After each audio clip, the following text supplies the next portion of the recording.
lives. And so it begins. Yeah.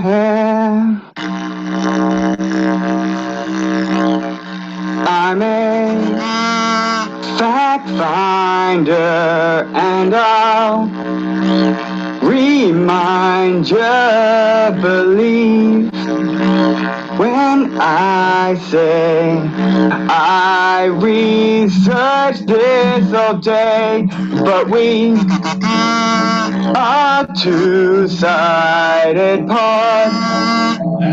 You need to rebut all I say with all of your ragings. Tell me why I got red hair and ginger pubes. Tell me why you bitch and moan, it's all you do. Now it's time to get drunk and go on stereo. That's the two-sided way. That's the two-sided way. Yeah, boy. That is what I'm talking about. There's very few times in life where the follow-up is just as fun as the original. And I'm saying it just gets better and better and better, John. Where you been all my life? What have you been doing? A little this, little that, little what have you. Oh, no. Hey, all right. Coming at you live. All right, couple of cool guys with sunglasses inside. Nice. We gotta get a better shtick, bro. We gotta get a better shtick. I know, we're trying everything these days. Holy crap. Right, I'll try anything once. I'll try anything. One time during the war, and she won't let me forget. One time.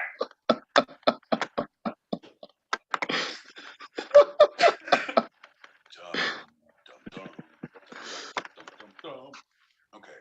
All right. And cool. All right. I'm ready. I'm good now. I'm ready. Okay. You look good.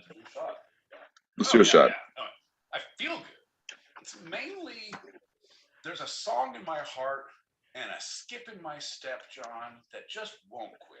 I feel like $1 million.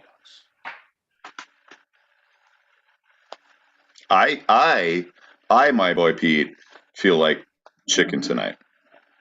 And I helped. He gets it. That's shake and bake. Yeah. It's not Stouffer's Stovetop. I know that. Right? It's Kraft Stovetop. That's bullshit.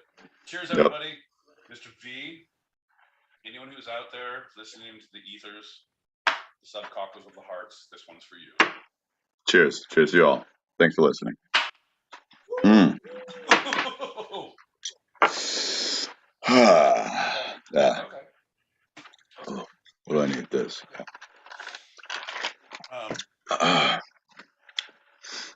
So I went on to our Spotify.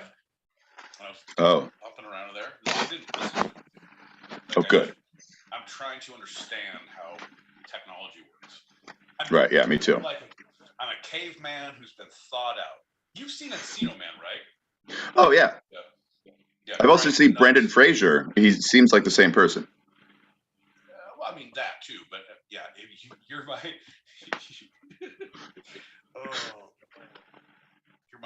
You're my Brian Austin Green. No, you're my. What's his name? Fucking, what's the guy's name from Goonies? What's his name from? From Man? Goonies. Rudy. Yeah, him. Name? Brian Austin Green was in 90210. His name is. It was not Brian. Austin. There you go. There you go. Oof, that was a tough road. Takes a village to raise this. You're my Sean Austin, and I am your Encino Man. Yeah. Yeah. Tengo dos fotografías desnudo de su madre. Son muy barato. Sorry, folks. Sorry. That's when he's in the bar. He's speaking Spanish. Right. Yeah, because he has a little. I have Headphones. naked photos of your mother. And that, sir, I used in my Spanish class every chance I got in high school. Tengo fotografías desnudo de su madre. How'd you do in that class, by the way? I don't know. I was there for the fiesta at the end of the semester. I didn't care. You were mostly there for the siesta throughout the class. Yeah, well, it was also our teacher who taught Spanish taught our history class, and I was super into history. And you know me, like, I'll get a report or something. All right, just don't make a scene, and I'll pass you or whatever. Because I know I didn't get an A. I'm 90% sure I didn't get a B, but I know I didn't fail. I know that. Right. Granted, Yeah. I can't speak a lick of Spanish, never could, but I passed the class. And it was always like, come on, man. Hey, come on. Let me help you wash your car. Let me help you do something. I'll help you grade papers. I'll help you grade Spanish papers. It's like, you can't speak. Doesn't matter. I know who's right and who's wrong. I can point them out in the room. Wrong, right. Well, buenos dias to you, senor.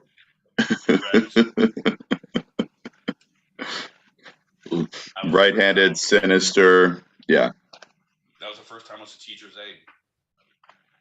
Super good. Is that aid as in like Band-Aid? What kind of aid were we talking here? It was Live Aid, where I put on a concert to help all the teachers. And I was like, you don't get paid enough, and we're going to have hands across our campus to make some money for you. Very frustrating. Imagine all the teachers living on a living wage. They don't have to buy their own supplies now. They can drive nicer cars. No more used Honda Civics. No more drinking at the bars. No, they'll still do that because the cool ones do. Imagine all the teachers with provided government highlighters. Anyway, go ahead. It's kind of hard to imagine. No, it really is. And I feel like whoever wrote that, we should find him in New York and shoot him. Teach a lesson. But I don't mean it. But not the teacher standing beside him. Yeah.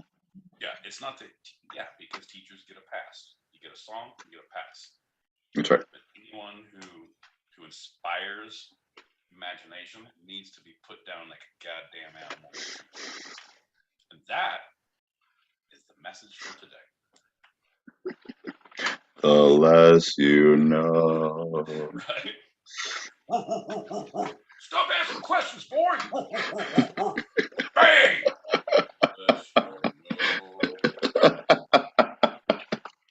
Before we start our show, we got Mother Effin' America. That's my girl. Coming at you. That's my girl right there.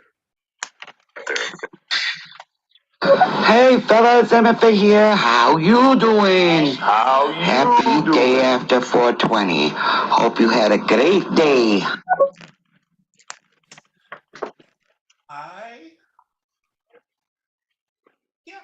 It was good. Yeah. It was good. It was, a good day. A good day now is just not a bad day. Like, did something bad happen? Nope. Good day. Good day. I'm not to the point where they say, like, any day above ground is a good day. I'm like, nah. There's still fucking bad days above ground. Yeah. There's other days. But nothing bad happened. Yeah. I'm just a negative piece of shit. Yeah. All the time. Pretty good though. People say have a great day, have a wonderful day, things like that. I will only say have a good day, because if you think about it, the others are kind of demanding on the person to have a great day, and that's less subjective. That's just more, is that great? No, that wasn't great. They were eating out of a dumpster. That's not great. But if you're having a good day, the day is comparison to the rest of your life. I'm with you 100% on that, because I'm very specific about my words.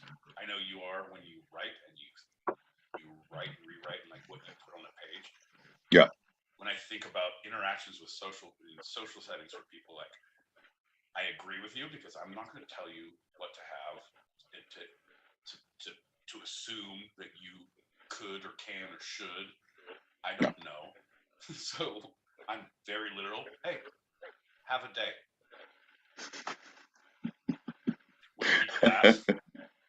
When people ask how, like, the normal, hey, how you doing?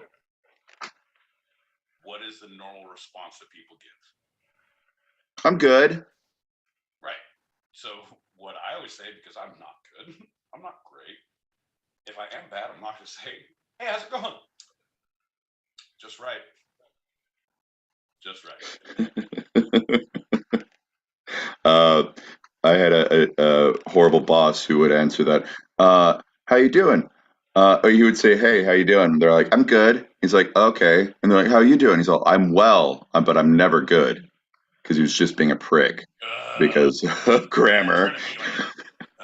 I'm well, but I'm never good. Hey, you want to come to my car? It's a nice van. It's an Astro. Come on out. He was the same one as the owner of a restaurant that anytime anyone did something and they said, "I'm sorry," he's like, "You are sorry. So what are we going to do about it?" Like he was.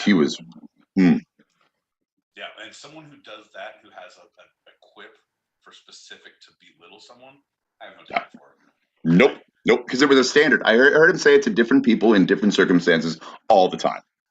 Right.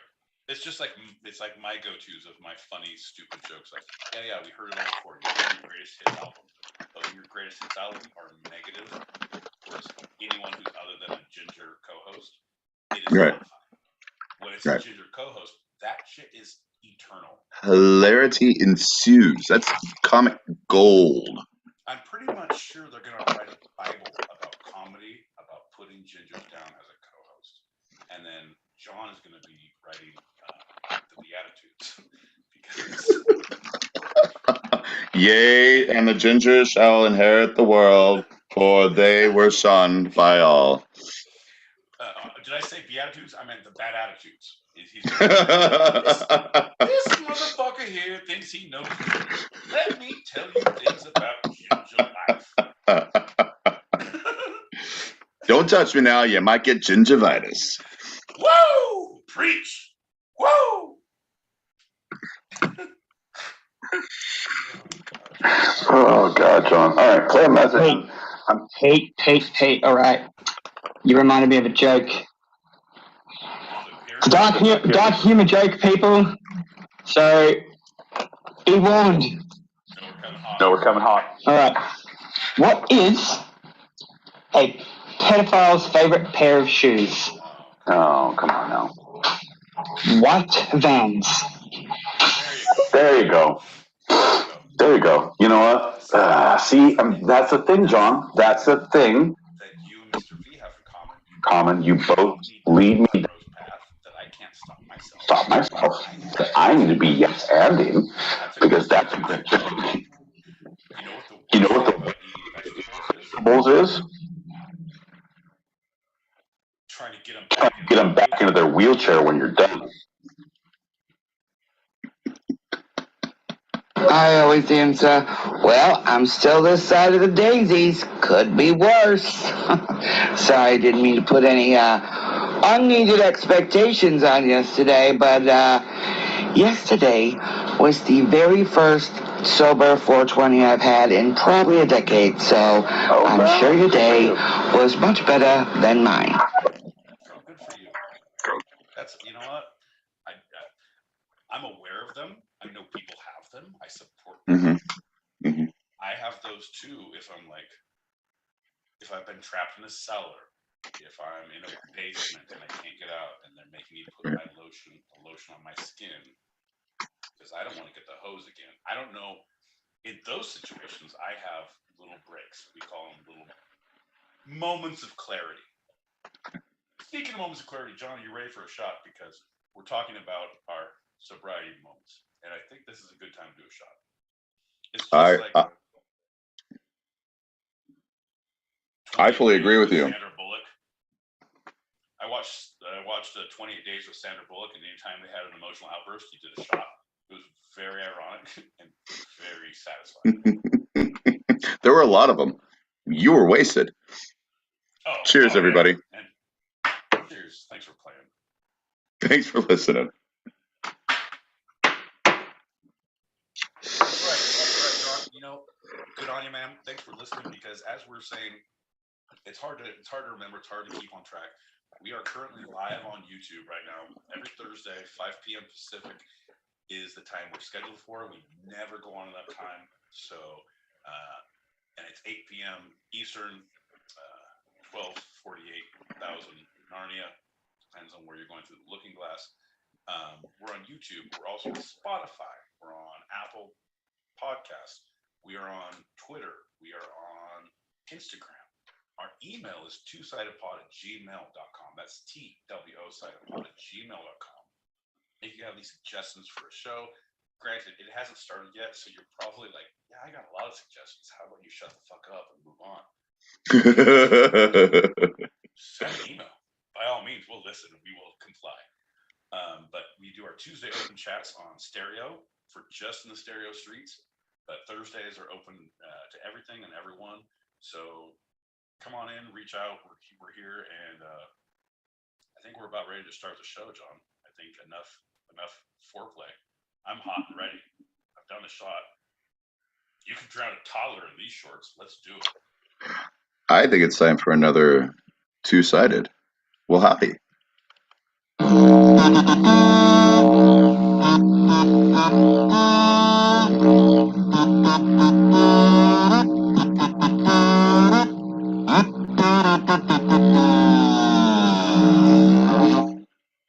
made a point that it was supposed to be child friendly for the first like 20 minutes of the show. I made a promise to my friend. She's like, I'm in the car. Kids are in, like, I promise I'll be child friendly. And then you go ahead and you do that. Didgeridoo kazoo again and dance to it like a little monkey, little dance monkey. Look at him. Someone did a little engine, little organ crank, and little Johnny hop around Johnny, little two-thumb Johnny starts a dancing and a jigging. I did not swear at all during that, and I wanted to all of the time. John, how are you? Let's do the show. I'm John L. Peacock in Brooklyn, New York, but currently and for the last week in a small town in Michigan, the Dirty Mitten. And I'm White Boy Pete, and I have not cursed once since the show started. And I'm very excited about that in Southern California. And you're listening to Two-Sided, where every episode I challenge Pete with a bit of the two sides of life, the fun and the serious. And I take that challenge and I respond, retort. I even one-upsmanship at its best to my good friend Sean. I say, nay, nay, sir. One is right, one is wrong, one is you, one is me. None can be three, only can be me.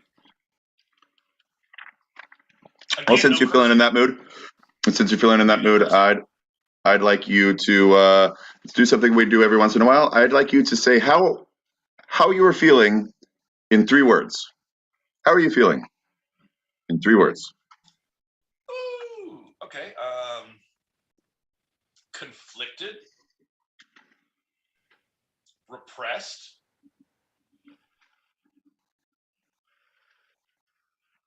buzzy. You're welcome. And I was very honest. You know, if you give me 4, I'd say honest.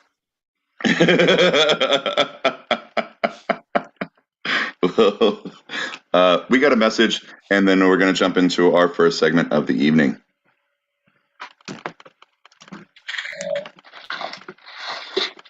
Pete's hot and ready. His palms are sweaty. Mom's spaghetti. His donut on his t-shirt already. You can see that? I thought it didn't show up in the... I think it's snot, though. Don't worry about it. You may think it's glue, but it's snot.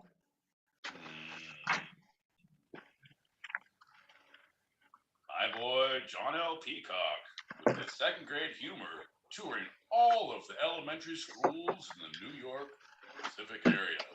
Hey, kids. Oh, not going well? I'm going to make like a tree and leave. All right. On to the next elementary. I just got hung up on the New York Pacific. I know you don't like me to stop you with like legalities and truth and all that. Right, you're like, because you're thinking I'm talking about a rail line. There is no school district that is the New York Pacific. I understand. I was going to say the New York Unified, but I was already, again, you know, John, when you're about to like, you trip on a hose, you're walking on a straight street, and you trip on something that is nothing there. There's no incline. And you're like, whoa, whoa, whoa, whoa, and you keep going, and your body's over your feet, and you're just trying to catch up. Yeah. That is the 90% of my jokes. And you trying to like, whoa, whoa, whoa, whoa, and put a hand on my shoulder, and stand me up, like, let's talk about what you tripped on. That doesn't help me. It does stand me up jarringly, and I appreciate you having a moment of thoughtfulness to like, you know what, maybe I should just let him fall, and I'll pick him up when he's like, you know what, there was no crack there. There is no New York Pacific crack. So you're talking about the Pacific, the Union Pacific, the New York Unified? You're talking about? No, John, I'm talking about the New York Pacific. It's one of my favorite small women-owned businesses in Brooklyn. It's based out of New York, but it is a nonprofit for the Pacific Ocean. It's really, really good. So that was a joke I was making, and this is the hill I will die on. You would question me. I can give you financials about the whole New York Pacific. They're a great company of people. They're very. See, John, I don't quit. Anyway. No, it's so weird because I've actually heard of this company. They're in Brooklyn, right? Yeah, they're on Atlantic Street. No. They were on Atlantic. They moved to Pacific.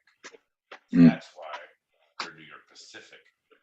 They were New York Atlantic, and then they did a whole DBA change. There's a title change, and I think there was like a bankruptcy involved. I don't know, but I don't keep that stuff. A couple of lawsuits that had to go away. Oh, yeah. You know what? Things happen. The world's an imperfect place. Screws fall out all the time, John. All the time. Screws fall out all the time. So I'm just saying. Well, speaking of screws falling out, let's get into our first lightning round. Lightning round, John. I'm excited, but I'm disappointed. I was thinking you would have done a little bit more work and had a nice little segue, because I want you to send that to me so I can work on a segue, because I'm very excited about lightning rounds. Lightning rounds with John L. Peacock. My boy Pete. Thursdays, about 5:22 or 32 or 42. You don't know. There's a 2 involved. We don't know. I'm just saying. Okay, I'm ready. This one, anyone knows that our first lightning round of the episode is always a standard Q&A. My boy Pete, are you ready for the questions? I am ready for the questions, John, but because anyone who knows our show knows it's a standard question and answer, but I want to start spicing things up a little bit. So I want to be Johnny Carson, and I want to know how many questions you have, and I want to just answer them in an envelope before you ask them, and then answer them for real. So we'll try that next time, but I'm saying, I'm ready. 17. I think it's infected. Maiden name was Jones. I don't know. But I'm ready. Left or right? Right, bro. Under or over? Always under. Follow up to this one. Through? Depends. Pockets or bag? Pockets. Finally, highway or scenic route?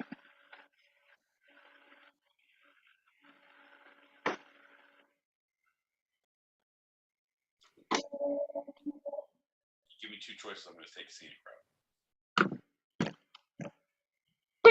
And that is the correct answer to all of those. Congratulations, you've done the fastest lightning round in two-sided history. They named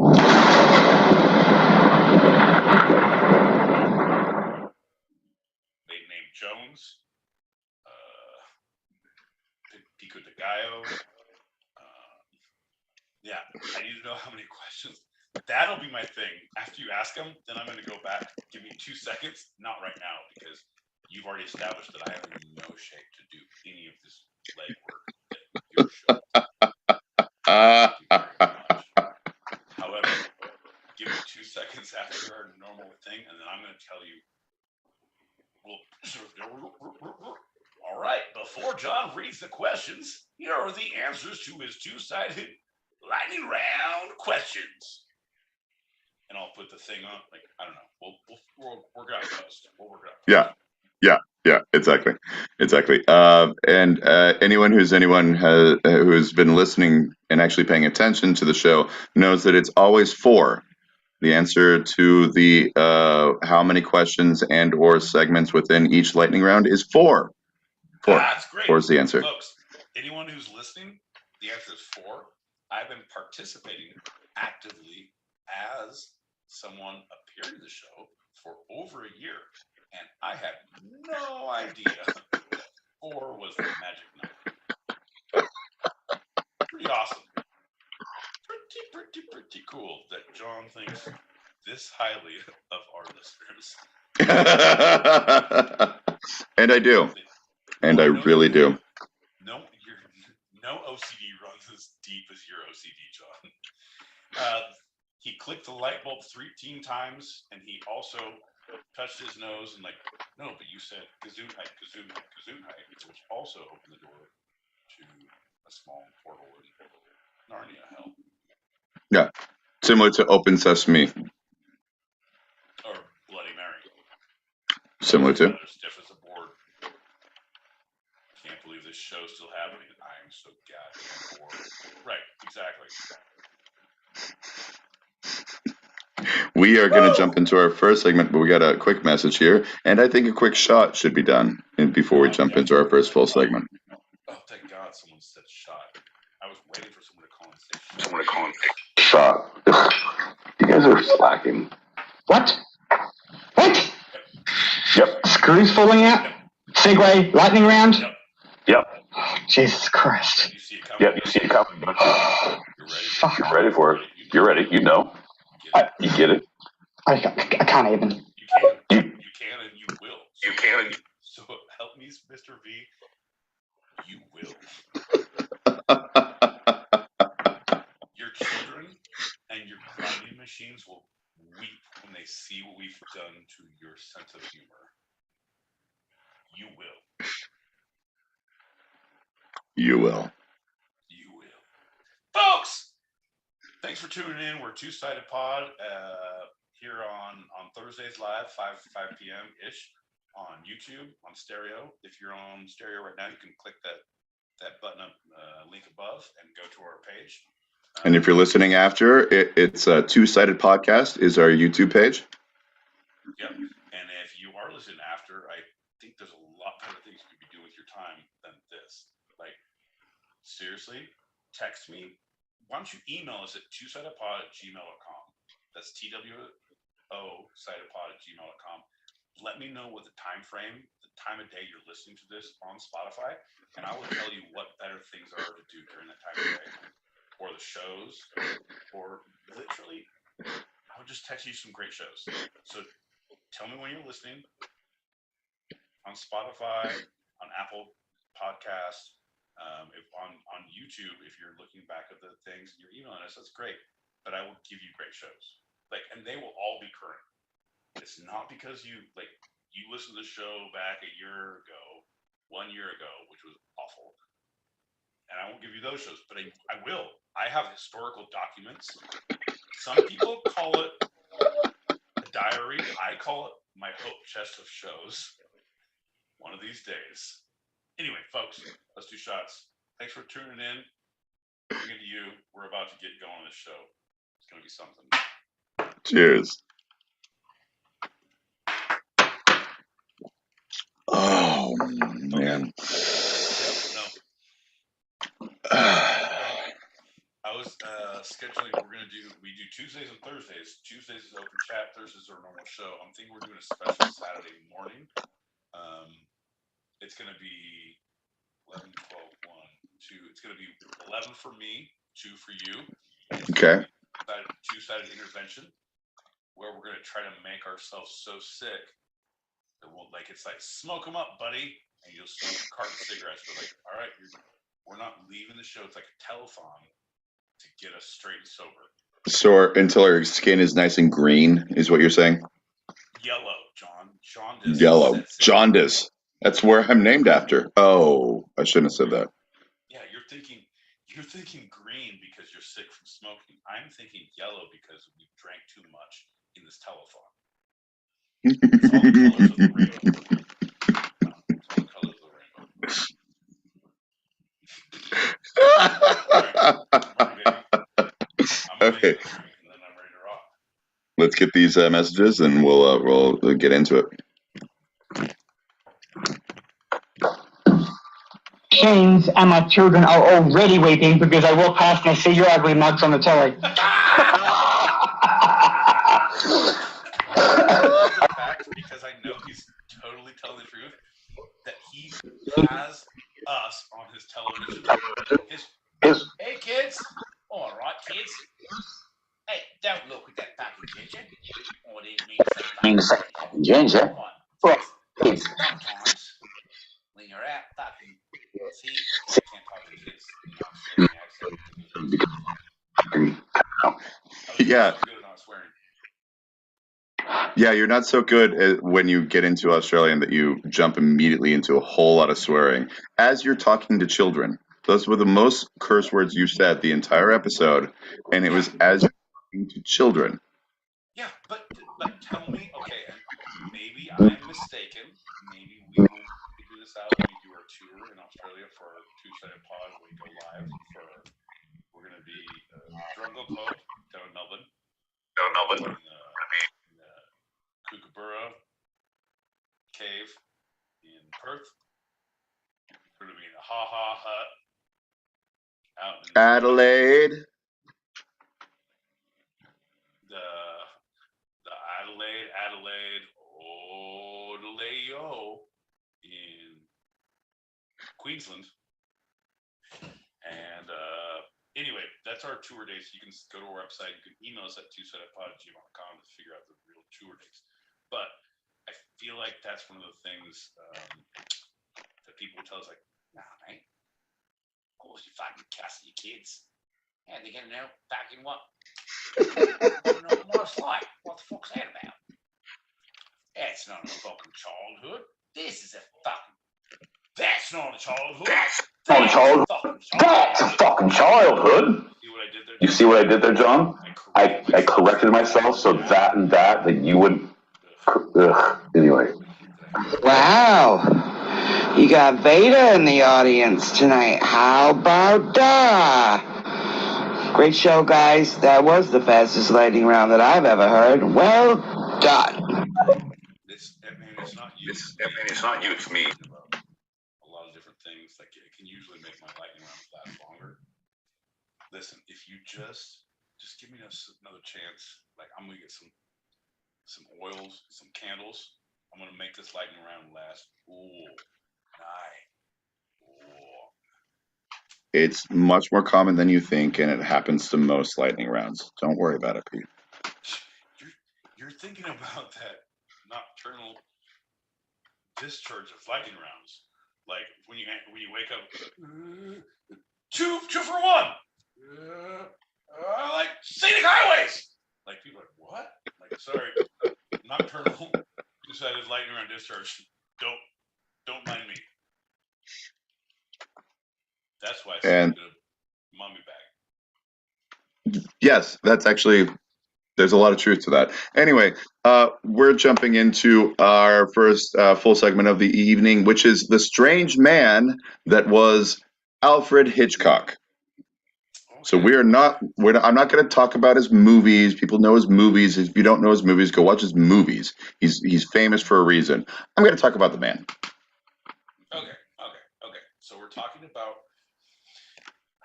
I want to clarify because you made a statement. Now we're not talking about his movies. So right now, if you reference his movies, I get to call you out. Is that correct? No, because referencing his movies and like going into any kind of real detail of his movies are two different things. We're going to talk about how he was on set and off set. Okay. Personas, public and private. So yes. We're not talking specific movie movie plots and because right. Affinity for birds, so when the bird shit on him and they pecked his eyes out, that was what he hoped happened to his mother because he had a horrible relationship with his mother. More on that end. Right. Okay. You know what? I'm ready. I'm still going to call you out, but feel free to belittle me and berate me and naysay to me if I get it wrong. But I'm going to go on a limb and say I'm not going to get it wrong. So good luck, John. May God have mercy on your soul. Let's talk about Alfred Hitchcock, the man. All right, so a little introduction, quote by him. I am a typed director. If I made Cinderella, the 1937 version movie, the audience would immediately be looking for a body in the coach. And so he said that in the late 30s, early 40s. So he was already typed by that point. One of the most influential filmmakers of all time, Alfred Hitchcock has inspired countless remakes, parodies, and homages to himself and his work. Not only was he well known for his 50 feature films, he also hosted that hit TV show, Alfred Hitchcock Presents, and became a memorable subject of countless interviews. Even his style of filmmaking became a trademark style to be identified, referenced, or imitated by the next several generations of filmmakers.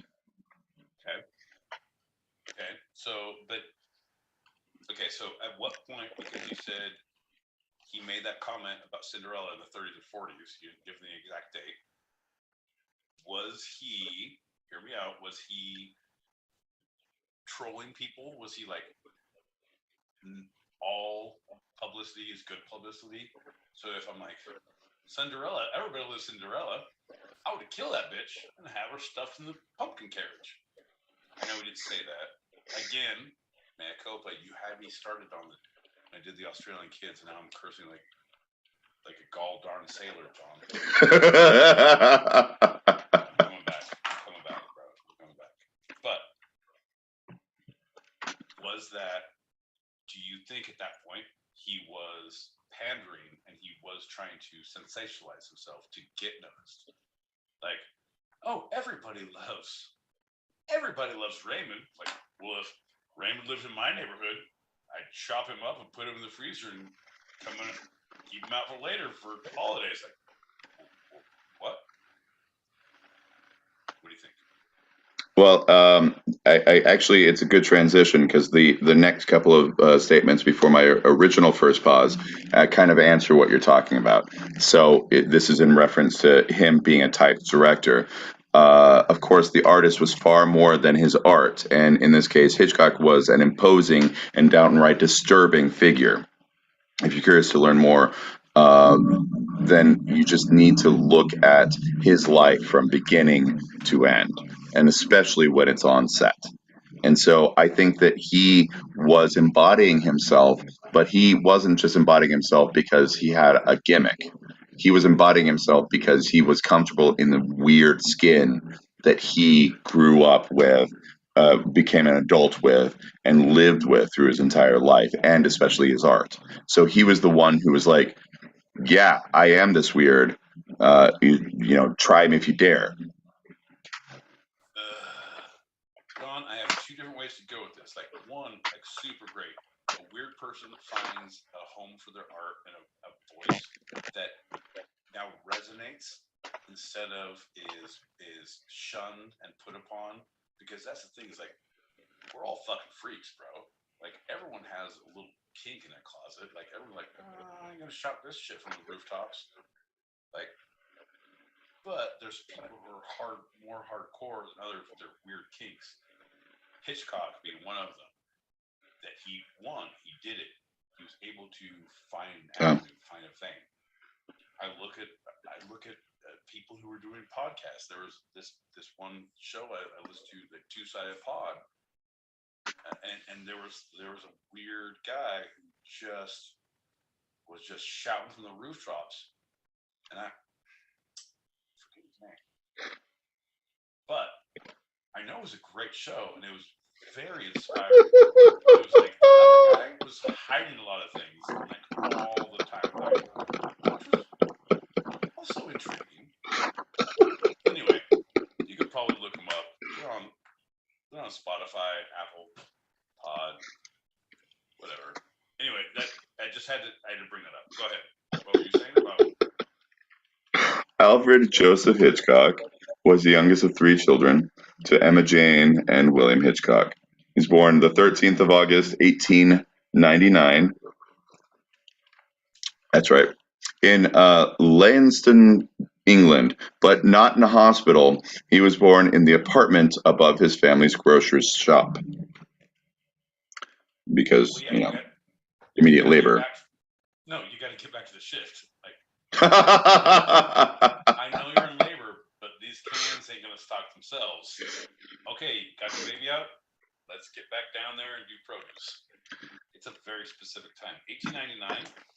Yeah. I remember that time very specifically, and it was very hardworking, very specific times of people. So, sorry, I digress. Continue, John. Just looking at one brief thing that shows how his influence will be long-standing. Hitchcock is one of just 10 directors who've managed to have 2 of their films nominated for Best Picture in the same year, and he was the first. So it was for Foreign Correspondent and Rebecca. Rebecca won that year in 1940.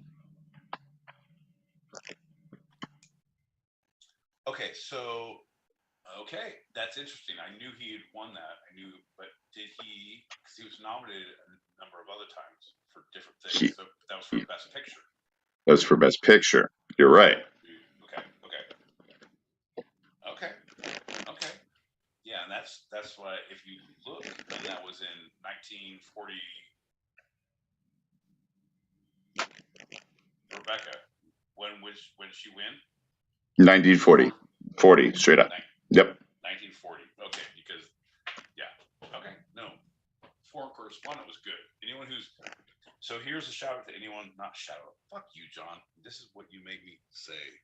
You make me say shout out, and I don't like it. Anyone who, when we reference in these movies, I will tell you if they're good or not. John will be like, these are great. I'm like, no, man, not worth your time. Not worth your time. Foreign Correspondent is good. Highly recommend that. It's 1940s. Like we had a lot of other stuff going on, but still super good. Anyway, go ahead. Sorry, John. So, the list is just 10 other notable names: John Ford, Jack Conway, Francis Ford Coppola, and Steven Soderbergh are among those 10.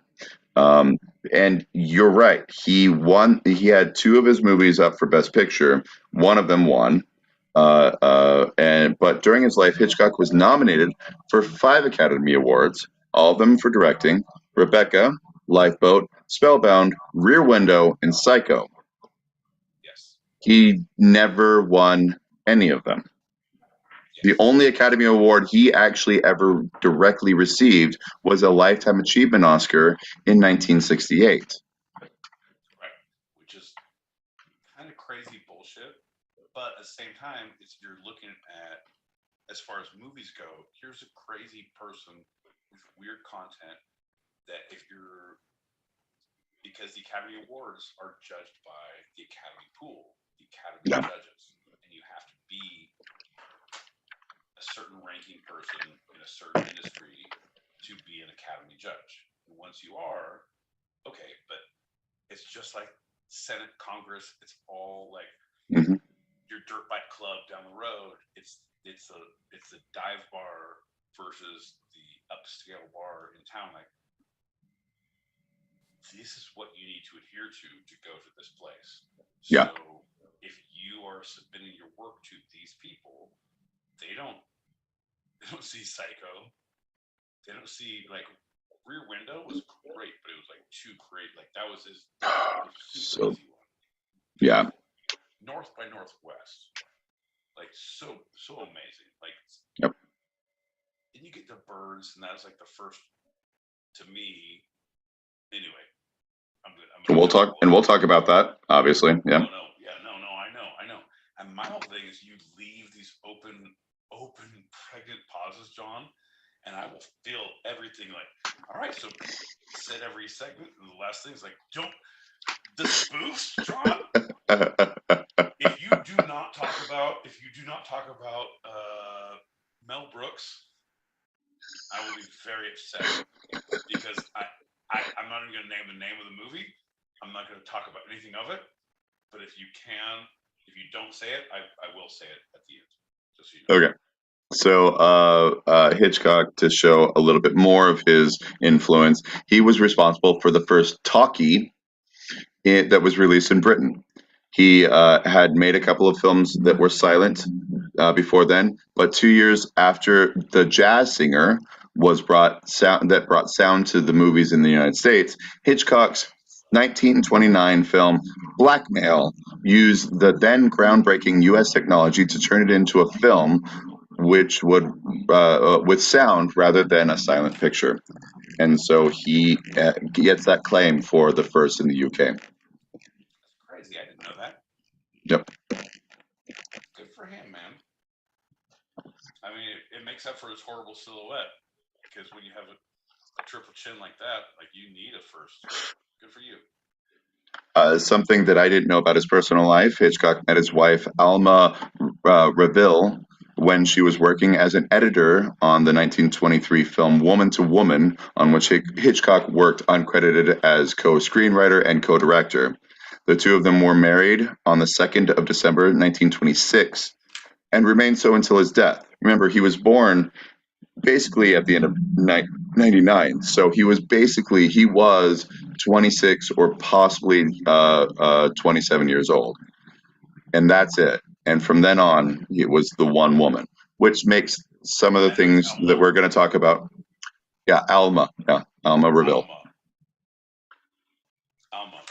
Like, no, that's a good Mormon name. I like that. Go ahead. Yep. So Hitchcock was known to have a rather stormy relationship with actors. Aside from subjecting them to pranks and unwanted sexual advances in the case of some of his actresses, again, with that life. Yep. Hitchcock is known for his infamous comment, "Actors are cattle. They should be treated as such." This quote Hitchcock viewed actors as props for the directors and writers to put in place and steer at their own will. So, many actors, especially method actors, railed against this, and Hitchcock famously disliked method actors, accusing them of taking over the writing process and overstepping their job descriptions. I totally get where he's coming from, because honestly, as a director, like, to direct people, like, yeah, your artistic vision is literally nothing I want to deal with. That is not what I'm thinking. So can you just shut your mouth, or I'll shut it for you, and we're gonna go ahead and do what I say.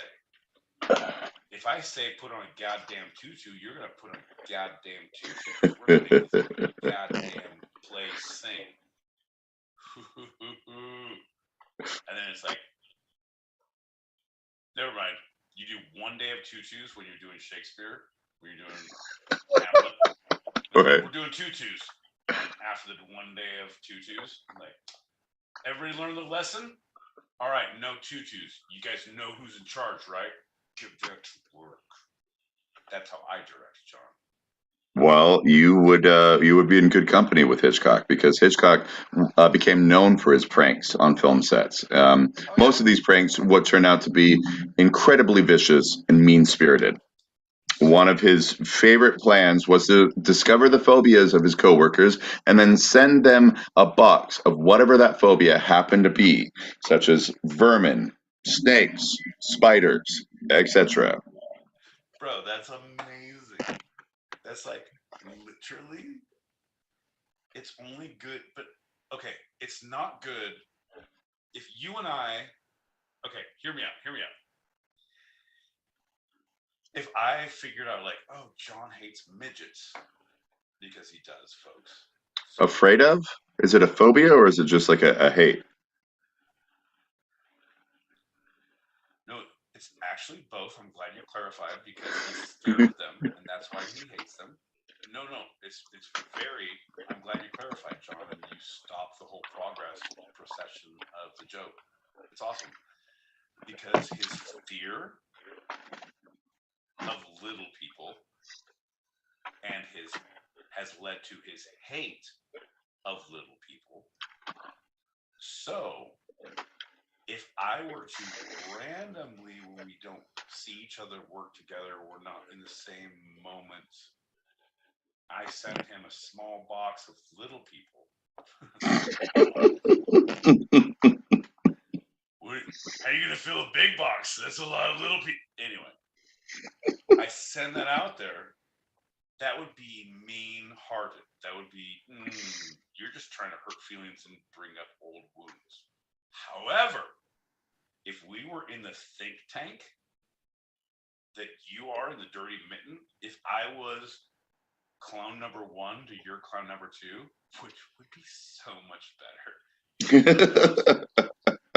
But honestly, I'd be like, John, I need you to step it up. I'm going to replace you as clown number 2. I need someone hotter, faster, younger. I got my eye on a 17-year-old Filipino girl. I think she's... Nope, sorry, wrong joke. Nope. Anyway, if we were working together day to day, and I was like, oh, that's your fear? And I sent you a little box of little people to see you on set freak the fuck out when they all jumped out of the little box. Baby Jesus, that's hilarious. That's comedy gold. I get it. If you're on set with someone and you get them, yes. If you're like on set with them, I don't know them, like, they're scared of these things, I will give them spiders. Then you're fucked. I'm just saying. So Hitchcock cast many blonde female actors. Doris Day. He also had males who are blondes. If you want to go through who the males were, we can go through that later. You didn't research that, but go ahead. Sure. That's right. In his movies, and apparently there was a reason for it. In The Guardian, he once said, "Blondes make the best victims. They're like virgin snow that shows up the bloody footprints." Okay. Again, I'm not trying to make it okay, but it's like when you say things and I try to like, folks, let me just explain what John means because he's not saying all the good words to explain in between.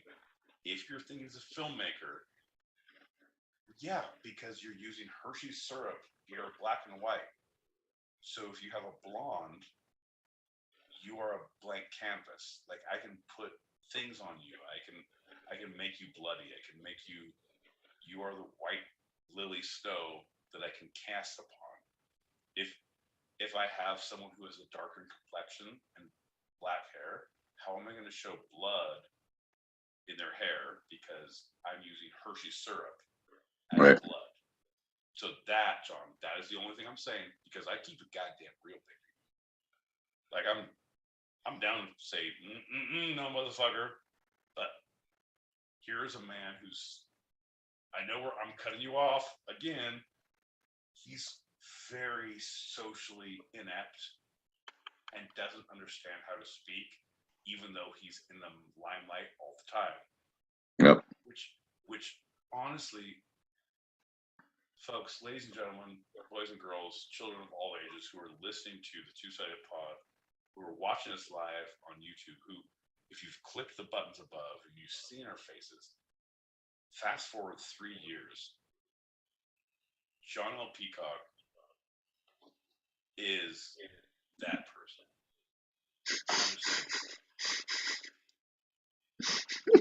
I have all the screen time. I have all the screen time you could ever imagine, but I still can't get the shit right. And it's like, there's a lot of mea culpas and publicity agents who are like, shit, John, just maybe stop. Granted, they're with me too, but me is I'm trying to fist fight people and knock cameras out of hands. Like, fuck you! Right. You are the ones like, you know what? I'm just saying that maybe the lily white hands, because they're beautiful blondes and they show up blood a lot easier. Like, whoa, TurboTax. Stop Elon Musking us all the way to our fruitions. Yeah. So, however cruel you think Hitchcock's films were, his behavior behind the scenes seemed to be even more cruel. Tippi Hedren relived the horror of a scene from The Birds, Hitchcock's deeply disquieting version of a vision of a world in which previously friendly birds turned into terrifying assailants. For the climactic sequence of the movie The Birds, in which Hedren's character, Melanie, is attacked in an attic by a ravenous flock of starlings, the 62-year-old director had promised this jittery star, a naive formal model, making her major acting debut and already highly unsettled by various close avian encounters, that he would only use mechanical birds in a very brief sequence. In the event, Hedren arrived at the studio to find several cages full of furious starlings, which were duly unleashed. They were then chained to her body and hurled at her by heartless crew members over not only a couple of hours, but for 5 full days. They pecked at her face relentlessly, leaving her covered in scars. Okay. Okie dokie artichoke. Let's unpack this, all right, folks. Let's take a moment, because John likes to. He does good research. He has a lot of good words, like very good. And I'm with, like, that's fucked up. That's fucked up. However, hear me out. Let me say nay to all the naysayers in the audience. Also, probably get a shot ready, because I'm gonna need to drink after this.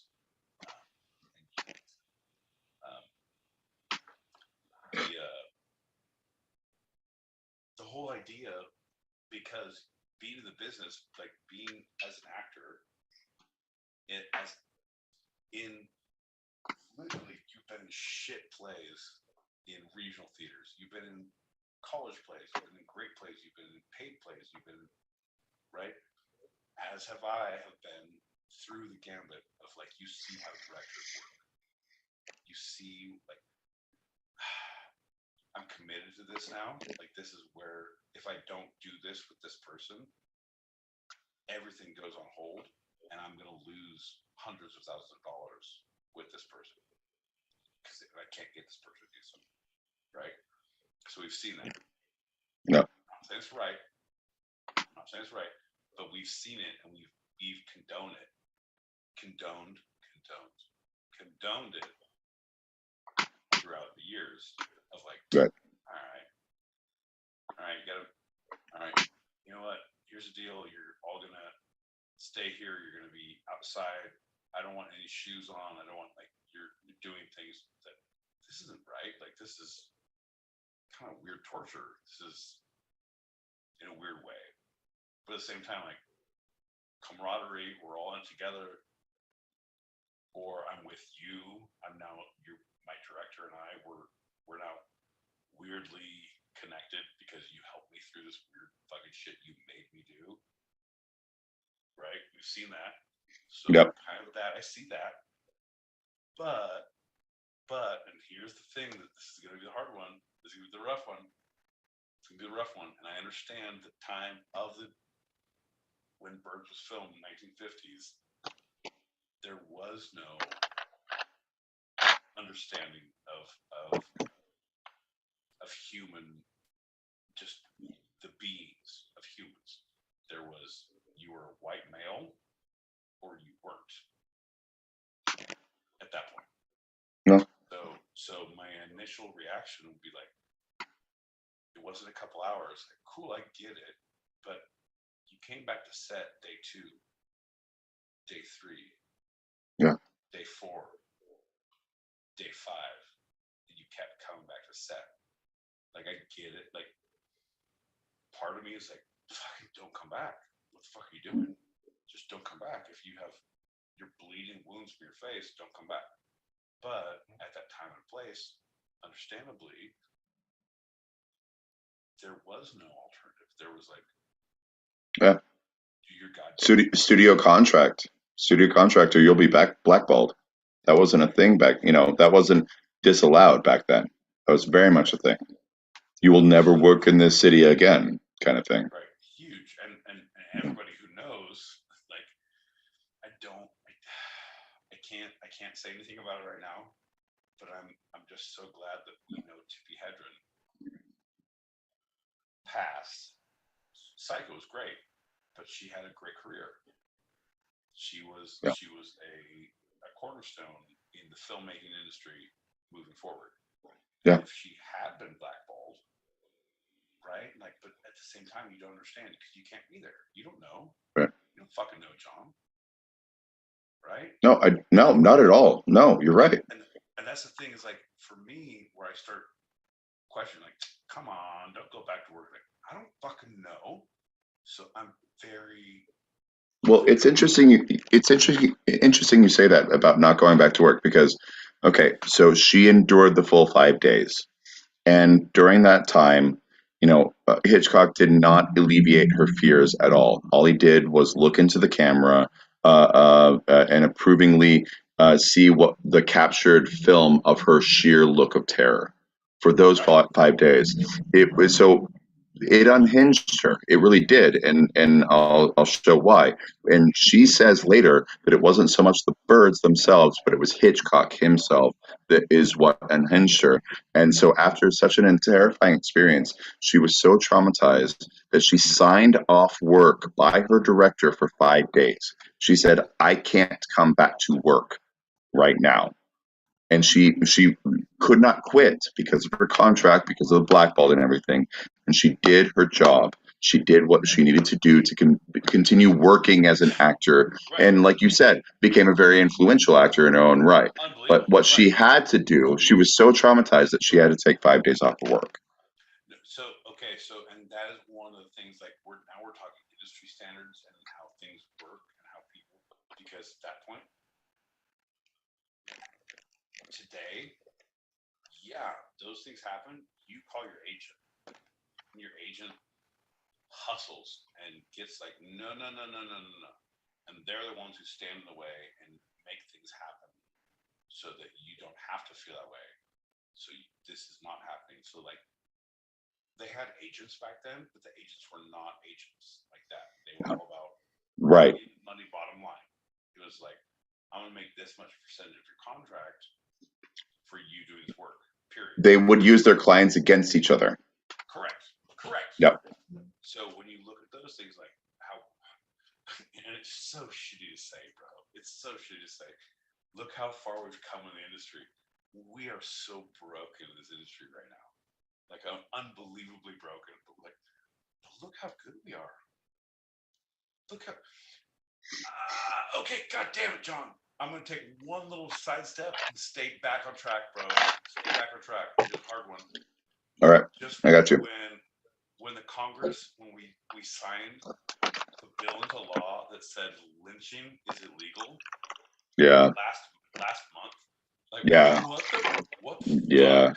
fuck? And people were high-fiving each other. Like, what sweet baby Jesus fuck is that about? And there was some kind of controversy that it might not pass. It's just the basic ideas of life that you think and you take for granted that as an actor you're not going to be aggressively encountered, and if you do, you should have someone to talk to. Right. Now Right. you have, like, it's me in the morgue where it's like, I don't like this dissection I'm doing, and all I have is, like, I can take out drawer number 2 or drawer number 3. I can yell at them for a while. They don't understand. They talk back. And they're not going to help. No one helps, John. Yeah. Right. When this liver weighs too much, no one's going to help me figure out why. Right. That's right. Nobody. John. Anyway. They say balance your checkbook. You got to balance the liver. Ooh. Anyway. Yeah. So the Hedren herself, when asked why he would act so sadistically towards her, said that the root of the cause was of his cruelty was love. She truly believed it was a form of love, not necessarily towards her, but towards his film and his art. But even after he risked her well-being and permanently damaged her career, Hitchcock wasn't done with Tippi Hedren or her family. During the production of The Birds, Hitchcock had a wax face mask made of Hedren for reasons of the film promotion. When Hedren's daughter turned 6 years old, Hitchcock surprised the little girl with a doll in a coffin that was made out to look exactly like her mother while wearing her costume from The Birds. Hedren's daughter, yeah. Go ahead, keep going. No, you go first. Hedren's go ahead. Daughter would grow up to become the actress Melanie Griffith, who gave her own opinion on the whole incident by saying, "He was a mother effer, and you can quote me," end quote. And we did, because we're happy to oblige you, Melanie Griffith. No, 100%. Like,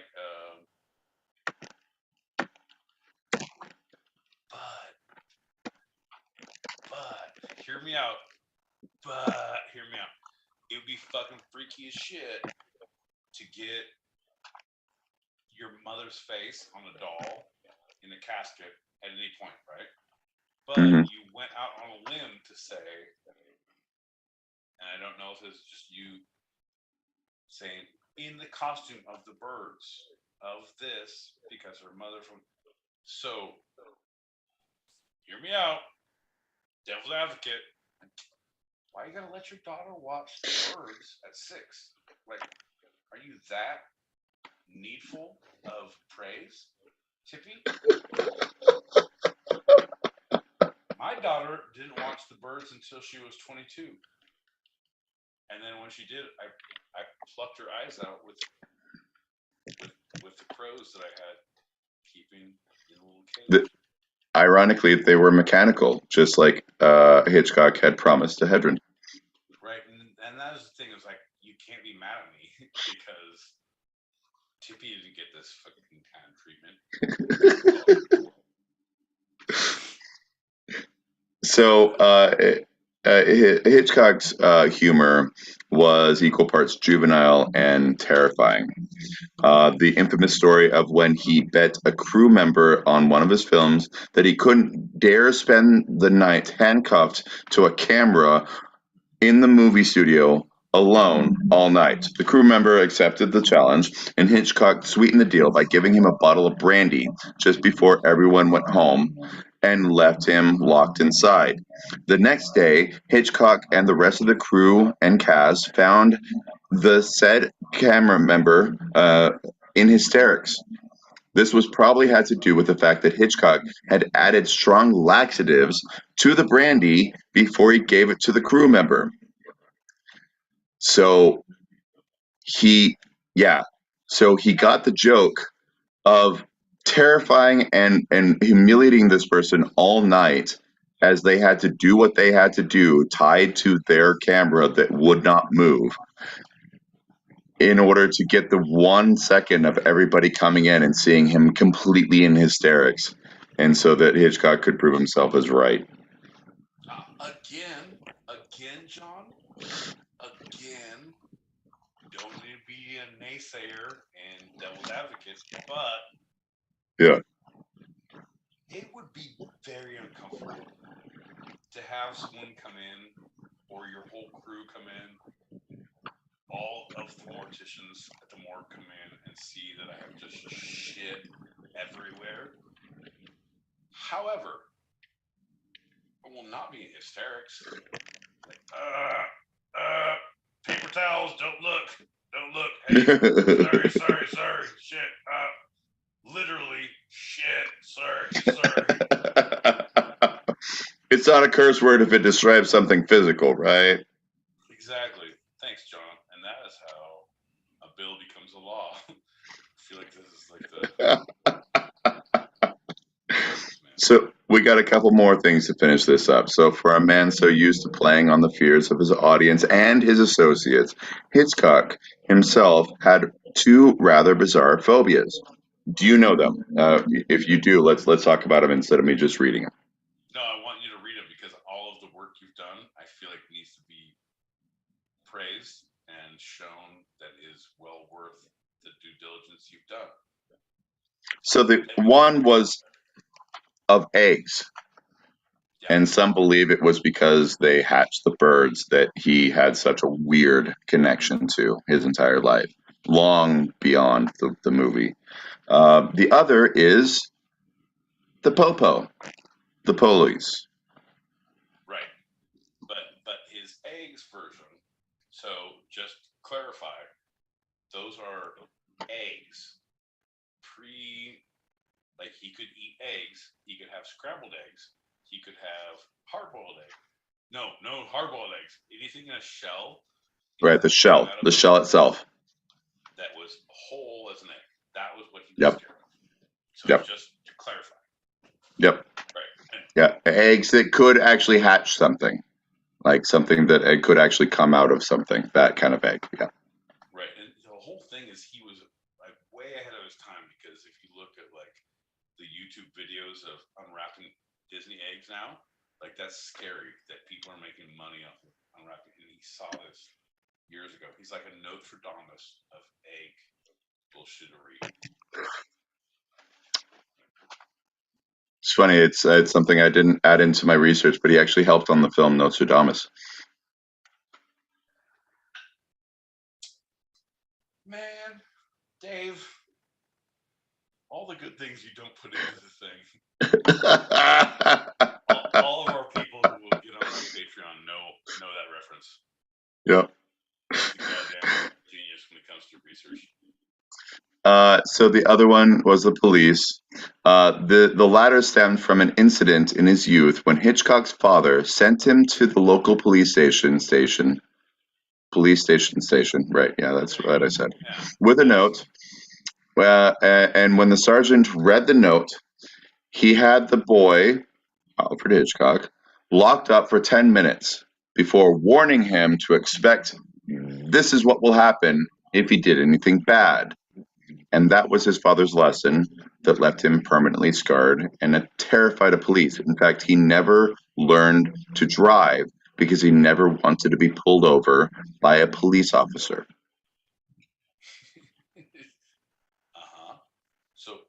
So I know you're trying to say all these bad things about Alfred Hitchcock, but thus far, I'm hearing he's a pretty normal dude. So he was a great artist who subjected people to bullshit, which artists do. He doesn't trust the police, because fuck those motherfuckers. They're going to get you at every goddamn turn they can. And also, I'm not usually sober.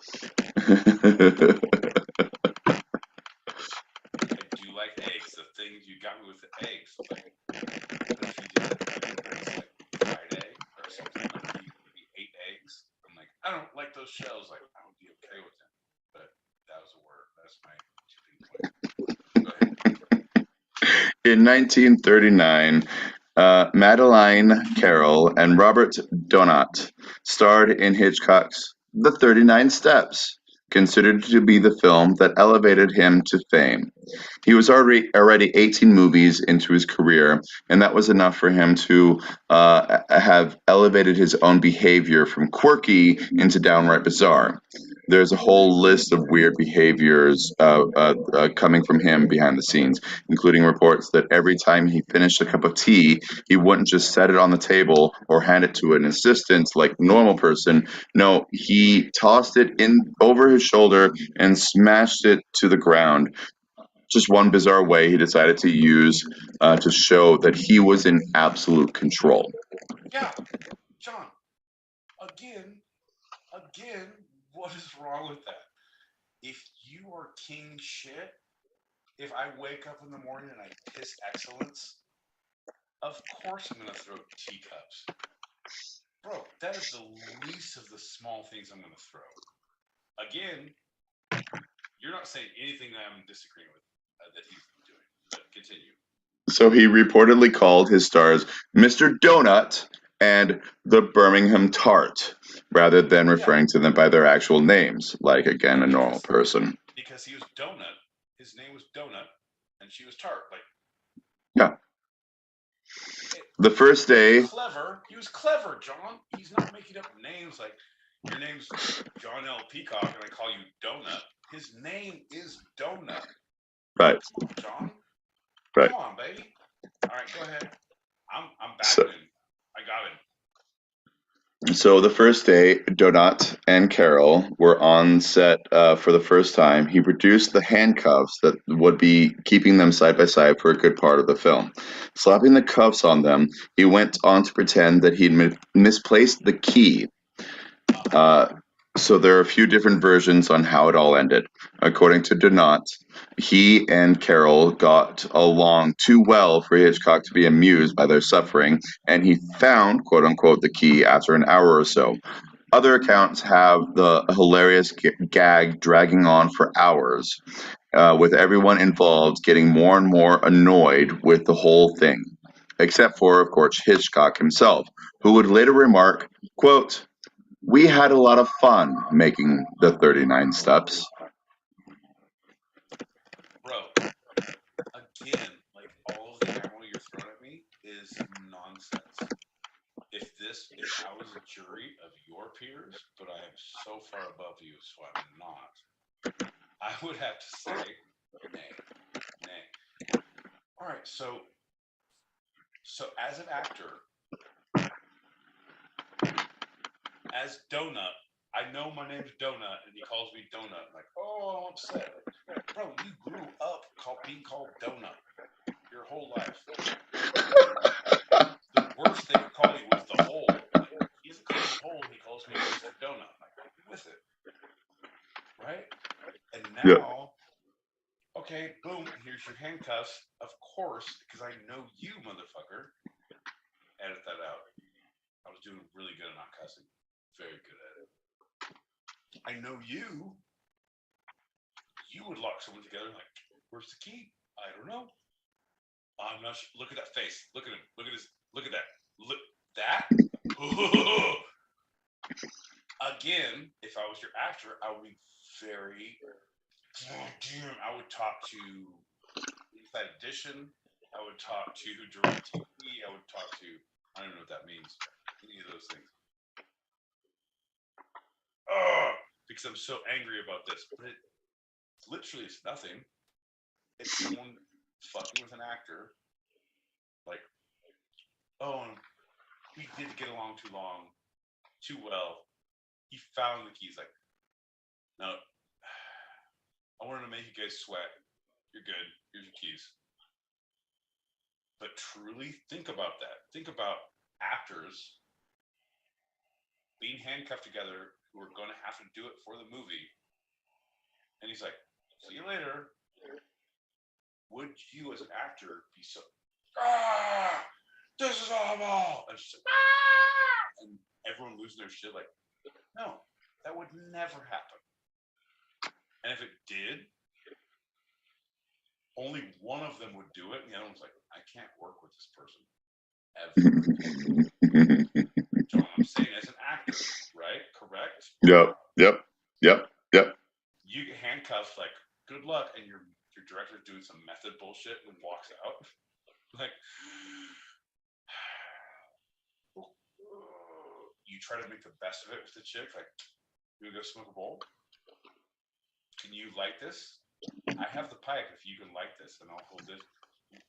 What are your vices that we can do together? Do you want to pee? Because I'm good at wiping. Front to back, back to front. I don't know. I'm not sure. You can talk me through it. Let's go to the bathroom. You're very good at just put John in front of an audience. He's very good at negotiating with actors. I'm saying that is my thing with him. So it's bullshit. It's exactly what Donut said. It's like, yeah, we were too friendly. He didn't like it. Things were good. He found the key. But him saying found the key was like, he eventually like, this ain't working like I thought. I thought they were going to be. Right. Here you go. Because 39 Steps, as everybody knows, MFA especially, knows about the juxtaposition of the relationship of the leading man, leading woman, of how it evolves. And they're handcuffed together for so long of the play version. It just is the film version. Yeah. Correct. And it has to evolve from, because your first is uncomfortable. You need to break through uncomfortable. You need to break through the bullshit, and then you can get to the other things. So he's like, all right, Tippy, you're not scared of birds enough. Let's work this out. Oh, you guys, you're too comfortable? Handcuff you motherfuckers. To make it uncomfortable. Here's a whole lot of water. See what happens. As a director, I'm with it, John. You are barking the wrong tree.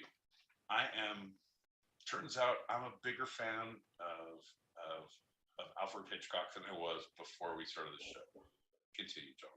I'm ready. I'm going to watch 82 steps after this is done. I'm going to do all my steps. I have my Apple Watch. I want to get all my steps in. Shit's going to be amazing. And that's actually it. That's, I didn't say the horrible life. I just said it was strange. And so we're going to move on. We're going to hit these messages, and then we're going to get to our next segments. Hey, you know what, Betty? I'm with you. You didn't say horrible. It is a strange life. Any actor, any director has a strange life. Even your most basic. You've worked with a shit ton of directors, and someone like clean cut, white collar, like, I like my wife, I like my kids, I have investments, I have a 401k. They're weird as fuck on a weird artistic level. Bro, I'm with you. I appreciate your research. But now you have turned me on to, I'm now going to go watch a lot of Alfred Hitchcock things, and you're going to get aggressive messages from me about why you're wrong. Oh, man. Oh, I mean, yes, of course. Vertigo, The Rope, Rear Window, North by Northwest. I'm so glad you said it. Okay, John, remember how I said I was going to make one reference to the spoofs and the spinoffs? And if you weren't going to say it and you didn't say it, and now you're finishing up, and now I'm ready because the best. How I started watching Alfred Hitchcock movies. My dad showed me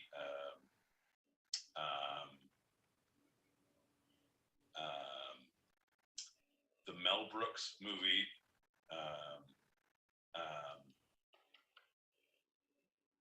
Shit. Oh my god, I'm having the brain fart. It's not because Vertigo was his movie. It was High Anxiety. High Anxiety. Yeah. High Anxiety. And it was literally every famous Hitchcock movie. Yeah. It's like The Naked Gun. It's like the scary movies. Yep. Of everything put into one. So it had The Birds. It had North by Northwest. It had Vertigo. It had and it was filmed in Northern California. And so one of the scenes was he was in, I forget the name of the hotel, Biltmore. There's a really nice hotel that my parents took me to because my uncle and aunt were staying there. We went and saw them in San Francisco for brunch. Yeah. And he's like, "Oh, come up to our room." And it was the coolest fucking thing I've ever seen. We get into the elevator, and it's like 20 stories high, but it's on the outside, so it's all glass. So you're like, yeah, all that, like, oh boom, boom, boom, boom, boom. Awful. Like, I'm already like, at that point, I'm scared. At that point in life, anyway.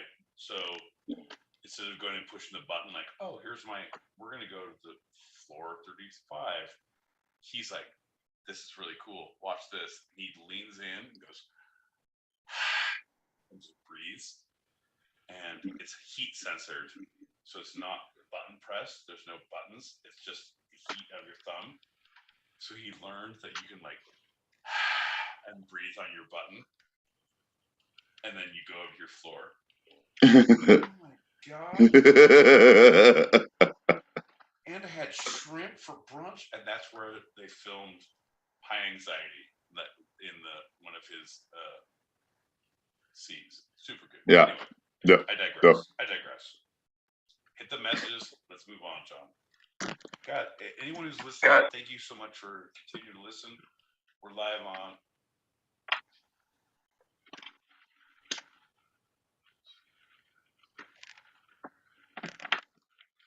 All right, folks, and John's gonna keep doing weird things. It's really. So quick, I missed it.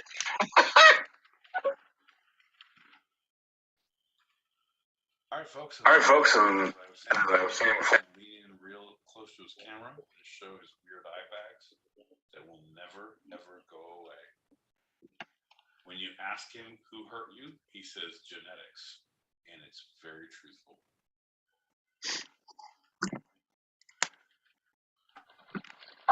Shout out to the panel. I'm stuck in traffic here in Southern California for like an hour, and I'm watching you guys on YouTube. You guys are hilarious, and you're drinking. You're actually drinking. Hell yeah! Nice. Hell yeah.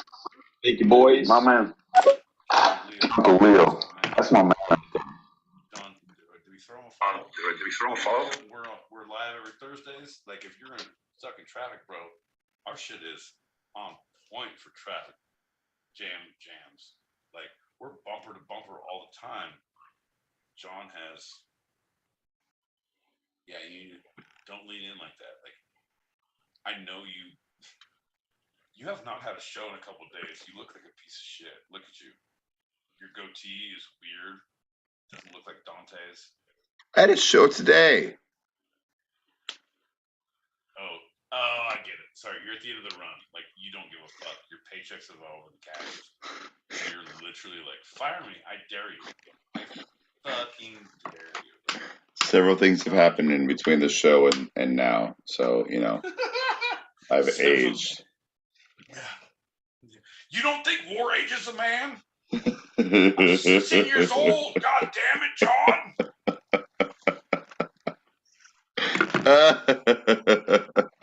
And you know what? How war aging a man, that reminds me that we're going into our next lightning round. Lightning round! Time to fucking get down! Lightning round! No time to clown around! Ooh, yeah! Lightning! Woo! Lightning. John, see, I'm super excited to use the other lightning from Mindfox, because if we can keep Lightning Man out of the whole situation, it'll work better for all our vocal cords, everybody involved. What do you mean? No. Like, not the time and or the at all. Can you cut him away? God damn you and your sippy cup. You're like a child walking into a movie. John, conversations do not start and stop at your convenience. Let's do some lightning. Lightning! Let's do it. This is a segment, lightning round segment that's your favorite and mine. That's right. It's Editorial Dick. Editorial Dick, where I give my boy Pete a headline and he editorializes. What does that mean? Does that mean I just talk out my ass? Is that That's right. No facts, opinion only. It's all editorial. John, it turns out I've been studying my whole life for no facts and all opinions. So I'm ready to rock. Are you ready for the first headline? Giddy up, baby. Let's kick this pig and make it squeal. Florida taxpayers could face $1 billion Disney debt bomb if its special district status is revoked. That's what you get for living in Florida. Number one, fuck you, Florida. If you live there, mea culpa, move out. Alabama's real close by. We call it LA. Is that Los Angeles? No, son, that's lower. No, that's Alabama. I thought that was Louisiana. No, John. Lower Alabama. All right. I'm just saying. NOLA, New Orleans, Louisiana. Okay. Anyway, the second one is it's nice to have a friendship, conglomeration, someone who supports you, who accepts all of your saying of nay, your inconsequential bullshit, all of things that are not true, instead of trying to correct you through and through. And that is when I want to give a shout out to John. Lightning John! Thanks for helping us make it through the lightning round! I agree. This next headline is actually a follow-up. Florida lawmakers expected to strip Disney of self-governing status. Oh, it's going to be great. I'm going to go ahead and go on a limb here, and I'm going to say you have not looked at all the news, but the governor of Colorado has made an open invitation to Disney. He said, hey, you guys are welcome here. We will not subjugate Mickey and Minnie. You can have the Mile High Dream Club here. Come on over. And so the best thing, because Disney's so goddamn, like it's like Amazon on steroids. It's stupid. Like you could kill every goddamn character in every park today, and it'll still make money tomorrow. It'll still continue. Like it'll just go. It's so they have the fuck you money, John. When I get the fuck you money, woo, boy, my show's gonna be amazing. Until then, I'm staying away. But I'm saying Disney has the fuck you money, and it's like I don't have this shit going. I can peace out and literally terraform an entire Colorado mountain. Like, the Matterhorn. We have an actual mountain. Thunder Mountain. We actually built one. It's smaller. It's even small. But anyway, they have the money. They can do it. And you know what? Yeah. Fuck you, Santos. Fuck you. Yeah. Next headline. You go. Supreme Court rules Puerto Ricans don't have constitutional rights to some federal benefits. That's horseshit. That's so fucking horseshit. Between DC, District of Columbia, and Puerto Rico, the states that don't have true rights, because hey, it's the weird stepchildren. You don't want to be part of this family. We don't either. But you goddamn get the goddamn rights. That's what's happening. And anyone who tries to yeah, they're fucking the redheaded stepchildren in DC, or they're the weird half brother in Puerto Rico. we fucking married into this family years ago. Don't make me look up the dates, John. Because DC was long, but Puerto Rico was like, don't make me look up the dates. Anyway, doesn't matter. You married into the fucking family. Do your long time ago. Due diligence. Do your due diligence. Or divorce the family and let the family be exactly whoever they want to be. And go to someone else. But right now they should be the 51st and 52nd states. They should be it. Yeah. Oh, completely. But we're not giving voting rights. We're not giving the federal laws. We're not giving the relief. We're now talking about it as the same thing as like, oh, you're Cuba or you're Dominican Republic. Dominican Republic, or like you're a foreign country, which is honestly none of those should be. Like, I get you have foreign policy, but you shouldn't. But they are not foreign. They are part of us. Foreign. No, but I'm saying our foreign policy should change 100%. Well, yeah. Local people. There should be a regional. Hey, you're within 17 feet. Like, this is base. If you're close enough and you call safety, I'm base. Like, cool, you're good. Right. Yeah. All the Caribbean should be under a certain umbrella. Canada and Mexico, same kind of thing. Like all the borders. Yeah. Bro, like, it's like, have you not played freeze tag? There's a safety in proximity. This is bullshit. That's what I say. And also because we are one of the game makers of the shot callers, that we are part of this, like, they shouldn't have to say safety. They should be part of the game. Like, period. Like, that's bullshit.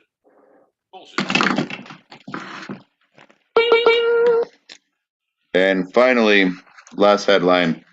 New Jersey gets high on its own supply as legal weed sales begin.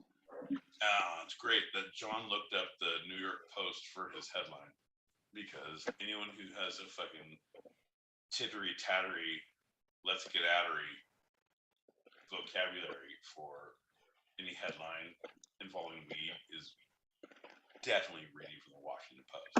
Like, I'm gonna call you on that. That's bullshit. You're not that literate. Not illiterate. Alliterate. You don't have alliteration skills. That's right. Folks, my house smells of rich Corinthian leather and walnut. God damn it, I didn't put the glitter on. All right, folks, here's my kitchen. It smells like rich Corinthian leather and rotten walnut. Pretty good, John. Pretty goddamn good.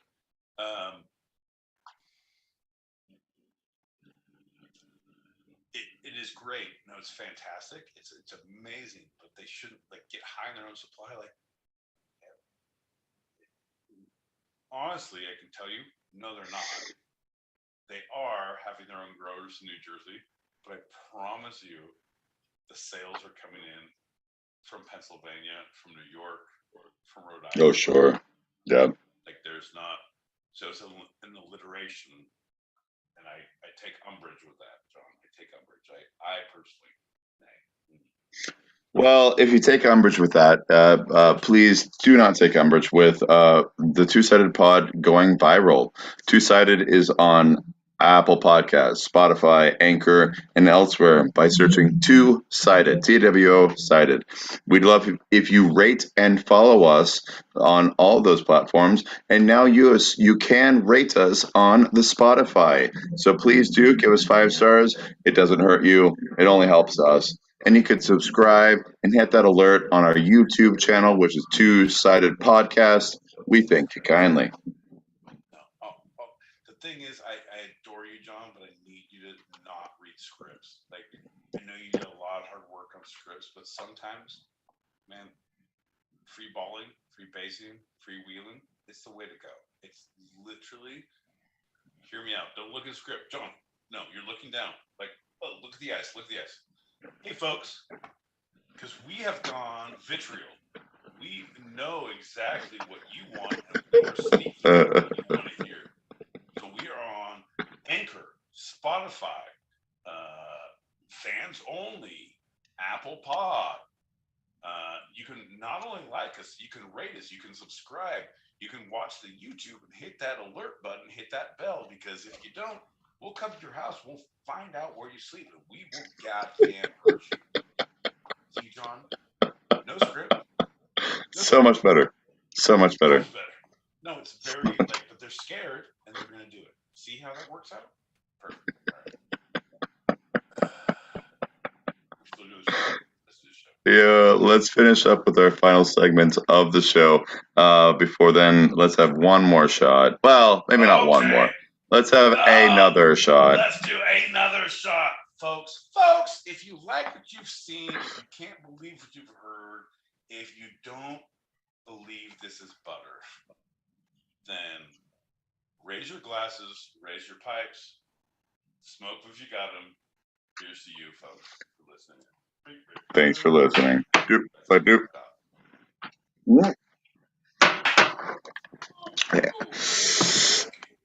And on our YouTube live right now, Nick, that's my boy Zippy, says, hi, guys. And we say, hi, guys, right back. Zippy, so good to hear from you. Bro, I have been worried about Zippy, not worried about him, like, but I get concerned about our people. Like, my boy Zippy, like, bro, I haven't seen you in a hot minute, and I've been a piece of shit because I've been following your shows. I've had my own things. Like, John, okay, here's the deal. Everybody who's watching us, everybody who's seen this, everybody who's listening, John, this is your action point moving forward for the show. Okay. Ready? Yep. You're going to do your follow-up on Belfast. Yep. And I need you. No, John, shut the fuck up and listen to me in the eyes. Perfect. Your eyes aren't looking and listening well enough. Okay, now they're listening but not looking. Perfect. Okay. You need to DM Zip and schedule something this weekend or next. Like, hit him up and figure out if it's this weekend or next weekend. But we're gonna do an interview and record shit because we're gonna chop it up with Zip. So anyone out there, my boy Zippy, he has a show on Wednesdays. Fucking amazing. Lost and Found. Follow him. Great fucking makeup. Fucking good cat. So, but anyway, we're gonna do that, John. So do that because I know how. And that's on the stereo app for those who are listening on Spotify or elsewhere. The stereo app is where you can find Zippy Eglinton. Yeah, Lost and Found. Fantastic show. He's also on Instagram. So my man Zip's on Right. Instagram as well. So check that shit out. But if you follow us, you'll be able to follow who we are on Instagram and see our people. And Yep. Yeah, good follow, good people. But John, put that down in your goddamn thing. Either this week or next week. I know you're finished your show this weekend. Right. And that actually leads into a perfect transition because the last thing we'll talk about is kind of this culmination of everything because I am finishing my show, The 39 Steps, an adaptation of Alfred Hitchcock's movie, The 39 Steps, which was an adaptation of a book by the same name. And Saturday will be our final show, and I'll be driving back to New York after that.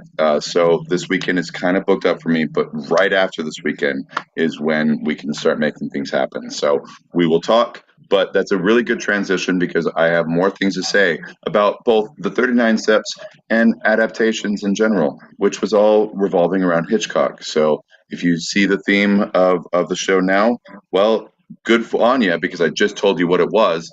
If you saw it before, hey, nice paying attention over the past couple weeks. No one does. No one did. You were speaking to the ether, John, because I was lost, and now I'm found. Shout out to Zippy. But also, John, your last show's Saturday, 39 Steps. It was an adaptation, and from Hitchcock, and he had the 39 Steps, and he came up, and it was a great pun show. It was the new norm. And now we have the Apple Watches. They said, how many steps are you walk? And Fitbit disagreed. Right. It's 100%. It's like, it's as American as Apple Watches. It's as American as Apple's strudel. Yeah, Mein Kampf. Go ahead. We're all listening. We're all ears, Sean. We're all ears. All ears. That take was so breathtaking, truly breathtaking. Two-sided podcast. College your boy is Quavo. I would tip you, but you don't have your tipping set on stereo, which is a shame.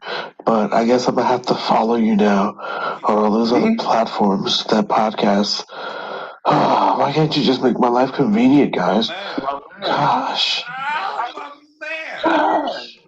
Hey, John. Okay, John. Fucking engineer the shit out of this and make us okay to get tips. Because Daddy needs khakis. Daddy needs to get some. That's how we get the jobs. We get all the way to the top of the fucking conglomeration. And we rob that motherfucker blind, John. But first we need khakis. And that is how we pay for our khakis. I was figuring since the first month of your tipping happens like with double or triple, that we'd, when something happens, when we're right at it, when we're jumping off the cliff. Are you a retard? John, what are you talking about? Did I put the wrong emphasis on the wrong syllable? John, listen to me. You hit that jump off point. There is no time like the present. It's now or never, baby. Let's shake them dice. Let's roll them bones. Come on. It ain't now or it ain't never. Bones. Like, there's more than 4 people in the room right now, John. Do you realize how huge this is? Roll them bones, baby! I just coming in to say hello. I haven't been up this late in a long time. Thinking of you guys. Good to hear you. That's my man. The show's now changed to Thursday nights at 9. You could 8. 9, 8. Okay. In the afternoon before. Hold on. So 9 UK is 4 Eastern, 1 Pacific. 1 Pacific. Yeah. No, I set the weird. I did the weird alarm. Yeah, I don't. It's so awful. I have alarms set for weird fuck off shows. So it's like, and they're good shows. Don't get me wrong. Like, everybody should set an alarm for the shows. But yeah, it's my own. It's my own little self fucking judgment of like, am I setting alarms for shows? Is that who I am? What the fuck is this? It makes all the other vitriol in my life very difficult to stomach when I'm so sensitive about, like, I miss my show. Daddy misses soap operas. Daddy needs his stories. That's all I'm saying. I mean, you got 6 people in here. That's like equivalent to maybe 6,000 followers on TikTok if you guys get on it for real. But it's Two-Sided Podcast is quite hilarious today. I love it. You guys are doing great. Man, Hitchcock had it right. He really did. See, I'm saying, John, I'm saying. But these are you gonna put more? Is there more stuff? Or you play more things? Do I need to quiet down? Right? No. We're gonna jump into our final segments of the episode, my friend. Okay, let's listen. Jump into our final segment, but I'm just say, and don't get upset. Don't strike your weird goatee. God damn it, John. Anyone who's watching, may God have mercy on your soul. If you're not, if you're listening to stereo, you can click that. Stop doing it. I'm trying to talk, John. You can hit in the stereo streets. You can hit that link above us. That takes us right to our live YouTube channel. Every Thursday we go live, 5 p.m. Pacific, 8 p.m. Eastern. 24, 28, 82 in Narnia time. You go through that looking glass. See, John, I make these horrible. I need to get better jokes. Funny. Anyway, folks. All right. What do you got?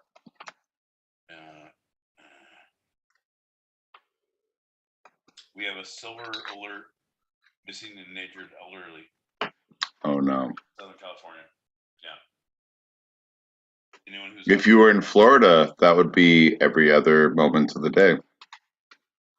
Yeah, it's good that you're coming in hot now, John. Like there's different times, different places, and when specific actual individuals are in danger, like know your role. But Florida jokes are funny all the time. So you get very, very, very slight pass. Very slight pass. All right, let's play this message. Hey, you're breaking that fourth wall. Ha ha! I did it on both sides. Fucking awesome, like Mirror Master. Anyways, two-sided podcast. Damn, you guys are on point. Oh, freaking point. I'm following. I'm subscribing. Set alerts right now on the YouTubes. Yeah. Come on, man. Hey, see, John? Right? Like this is like, but if you go back and watch our videos, you will see the growth that we had, or the non-growth, or the. It turns out it was a twin that I ate in the womb. I don't know. I'm unsure. However, you're gonna see everything. It's gonna be beautiful. I promise. Well, with Red Stereo Ranger just came in as Jose Quavo 8 onto the YouTubes. Breaking that fourth wall. That's my man. He said earlier, if you listen to his thing, his name's Quavo. That's my man, Quavo. Because I always said on stereo and those different shits I can't see, but I listen, I hear, I address. That's right. Shots. Can we do shots and then we'll do on the next? Yeah, or our final segment, our very final segment of the evening. No, I got shit to do, John. I'm a man about town. I'm a drinker with an agenda, John. There you go. Oh, I'm an agenda with a drinker. Oh, look at him. He's a juxtaposition. Walking dichotomy. Cheers to everyone listening. Oh, no. Our final segment of the evening is Adaptations. Whew. Oh, are you talking about code shifting, or are you talking about adaptations? Adaptations in the artistic sense. Okay. So let us begin with a clear definition of what an adaptation actually means. According to Oxford English Dictionary, it actually has a plurality of meanings and applications. No, but John, most can you please explain what plurality means? Because sure. Go ahead, do that first, and then adaptation in this context of the plurality. The plural. No. We're not asking you about an adaptation. We're talking about literally the definition of plurality. Sure. What is the definition of plurality? Where it could be both a noun and a verb, or a verb and an adverb, etc., etc., etc. Where it could have different contexts of meanings, which would completely change how it is used. It is not just a noun; it is also a verb, etc. Correct. So, may I, John, give an example? Yes, please. All right, fair enough. Here is an example of a plurality.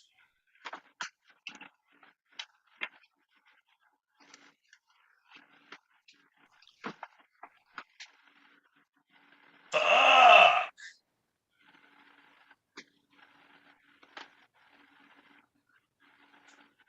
Did we nail it? Because is that a noun? Is that a verb? Is that...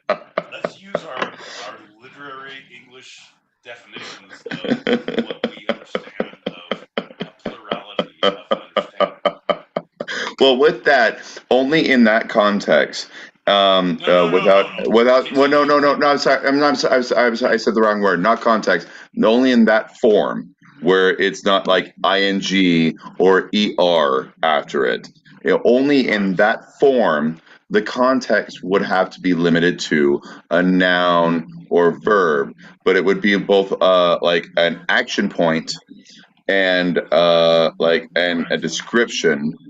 It would. Because if you use the ing or the er, if you're conjugating it differently, folks. Right. If you like what you've seen, if you've learned English from this podcast, may God have mercy on your soul. And I'm an English professor. And I'm a professor of shut the fuck up at this point. I'm just wondering. I'm gonna stop talking and let you continue to think. I'm gonna keep drinking and figure out if we can make it through this goddamn show, John. It's gonna be brilliant. Fuck. How was that used? Nobody knows. Nobody knows. Is it a demand? Is it a request? Is it just a description? We don't know. Right. We don't know. A noun is a person, place, or thing. Carolina, Arizona, or a diamond ring. I will rap. I went to. Okay, no, we're not going that far. Most definitions allude to the process of change due to an alteration, purpose, alternative purpose, function, or environment. So we're talking about adaptation as applied to the media becomes an altered or amended version of a text, or more specifically, the presentation of one art form through another medium. And that's what we're looking at today. The alteration and the presentation of one art form through another medium. So we're talking about when basically it's the literal iteration, the sound, the verbal iteration of when Rhino Head said ha ha ha ha in that song. Yes. Okay, so I'm gonna post that to all of our Facebooks because Rhino Head are one of my favorite bands. Great. So it is not a spoof. It is not No. There's different definitions, so you're writing a fine line of what a. Okay, go ahead. I'm shut the fuck up and listen. I'm gonna take notes. Hold on. I got it. So, like I said, I gave several different definitions, but the one we're looking at most specifically is the presentation of one art form through another medium.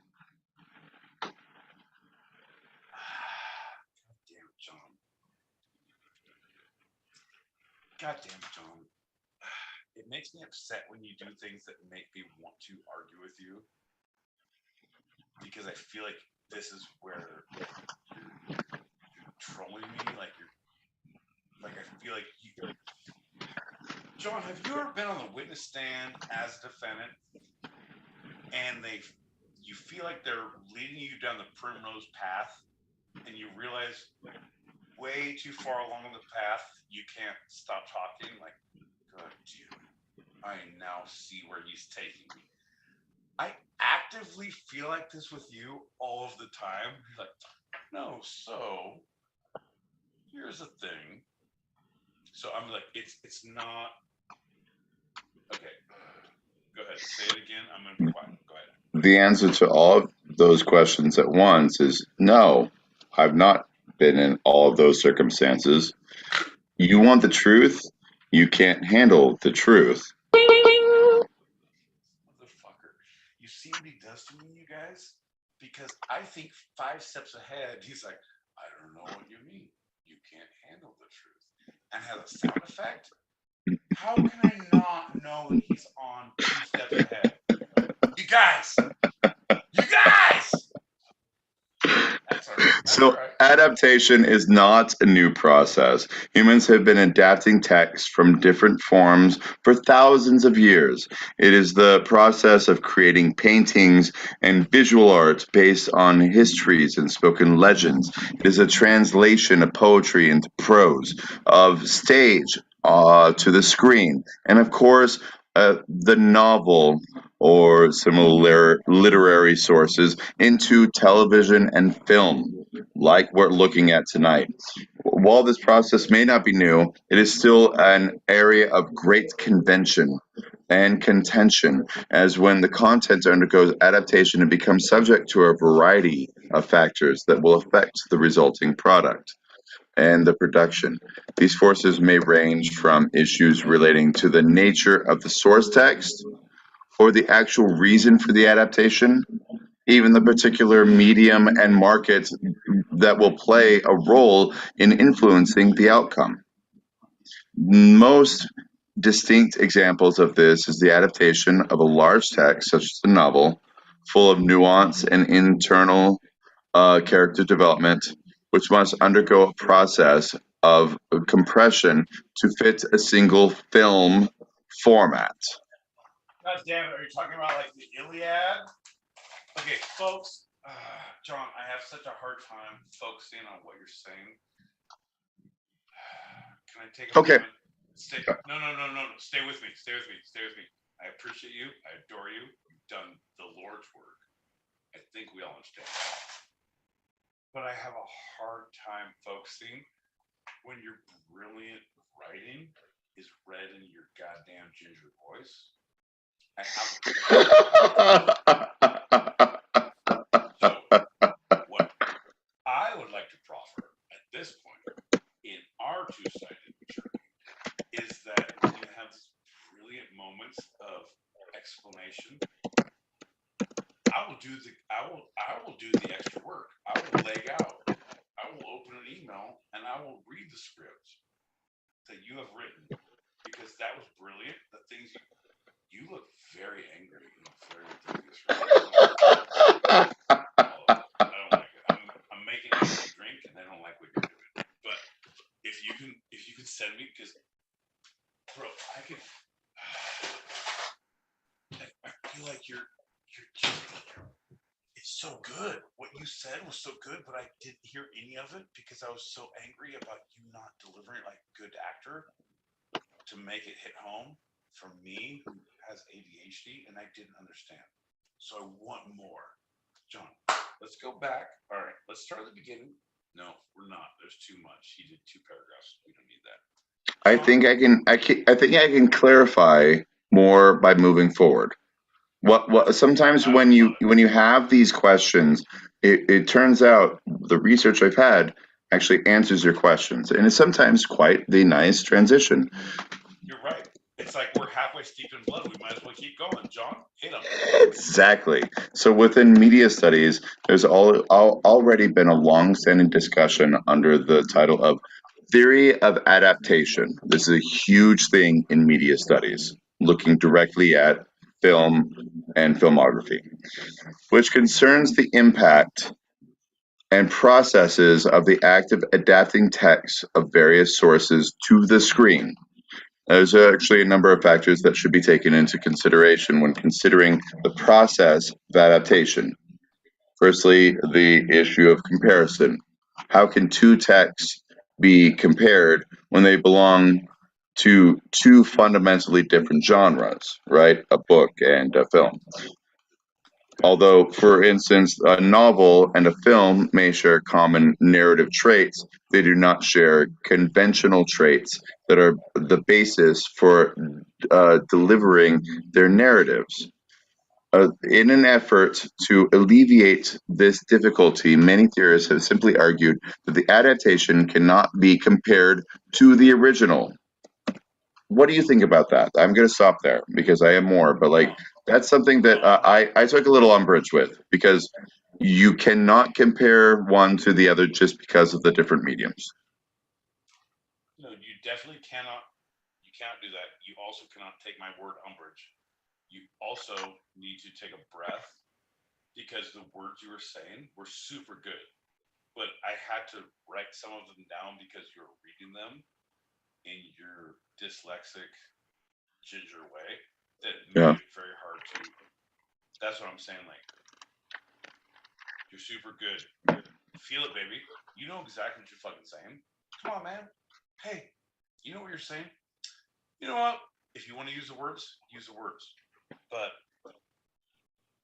if you're looking at two different mediums, so the idea is what John was saying was an MFA is going to come to your.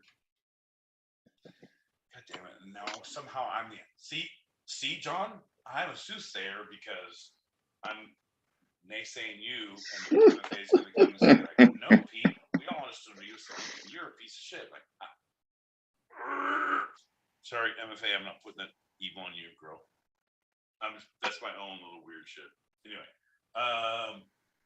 so no, you're right. The mediums, if you're talking about a piece of written work versus spoken word versus a video, 24 frames a second versus 48 frames a second, what are you doing? So however you are interpreting that specific work, that does not have that should not be naysayed or should not be belittled of how you're trying to interpret someone else's. I cannot do. John, hold on. Give me a second. I'm going to think about something I can't do. Okay. Nope, can't get it. So I can imagine what someone can't do, right? If you can't write haiku, that's my shit. But if you saw a really good beach boardwalk show with acrobat artists, and you wanted to write a haiku about it, I can do beach acrobatics too. So I don't know what you're not saying that you don't understand that I don't understand. So I don't get it. But I get it that people don't understand how things work. Listen, let's just put it in more simple terms. It should okay. Most theorists have agreed that there is a fundamental difference in the mediums. The question becomes, how could two such different texts be actually compared? Specifically looking at the novel or some equivalent thereof, and the film or some equivalent thereof. Okay. So I'm very, like you said, specifically the novel, the film, like there was a specific novel. So I digress. So apparently what you're saying and all those people who are saying like the novel and the film adaptation, they have never had Showtime to watch Red Shoe Diaries, because there's some brilliant Shakespearean titty stuff happening. That is, I mean, I don't want to be crude, but I learned a lot about Shakespeare when. Oh, that's nice. No, exactly. When tops were off. Like I felt very. John, I don't want to say that I'm belittling the different mediums from print to screen, but I understood one a little more than I did the other, and I felt like learned some Shakespeare. So I want to look first at some of the original adaptations of book into film. The very first one that we know of is Trilby. Trilby was a best-selling novel that came out in 1895.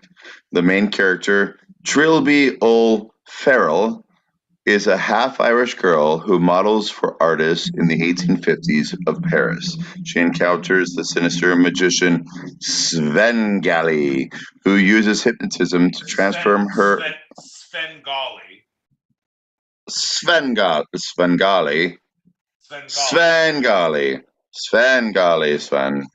Yeah, into a successful singer. Trilby and Little Billy of 1896, 1 year later, was a 45-second scene that depicted the pair in the novel where Trilby sits at a table eating cake and talking to her friend Little Billy. The footage has since been lost, and there is no record of the cast and crew. After that, A Christmas Carol of 1843 was turned into a short film called Scrooge or Marley's Ghost. Scrooge, or Marley's Ghost of 1901, which was adopted and from a play written by J.C. Buckstone. So it was a book into a play into the film in 1901, right when film was starting as a medium. The original film's running time was 6 minutes. Only 3 minutes have survived. The director, Walter R. Booth, was a magician before he began filmmaking. He specialized in trick films, which were designed to showcase special effects that were innovative at the time.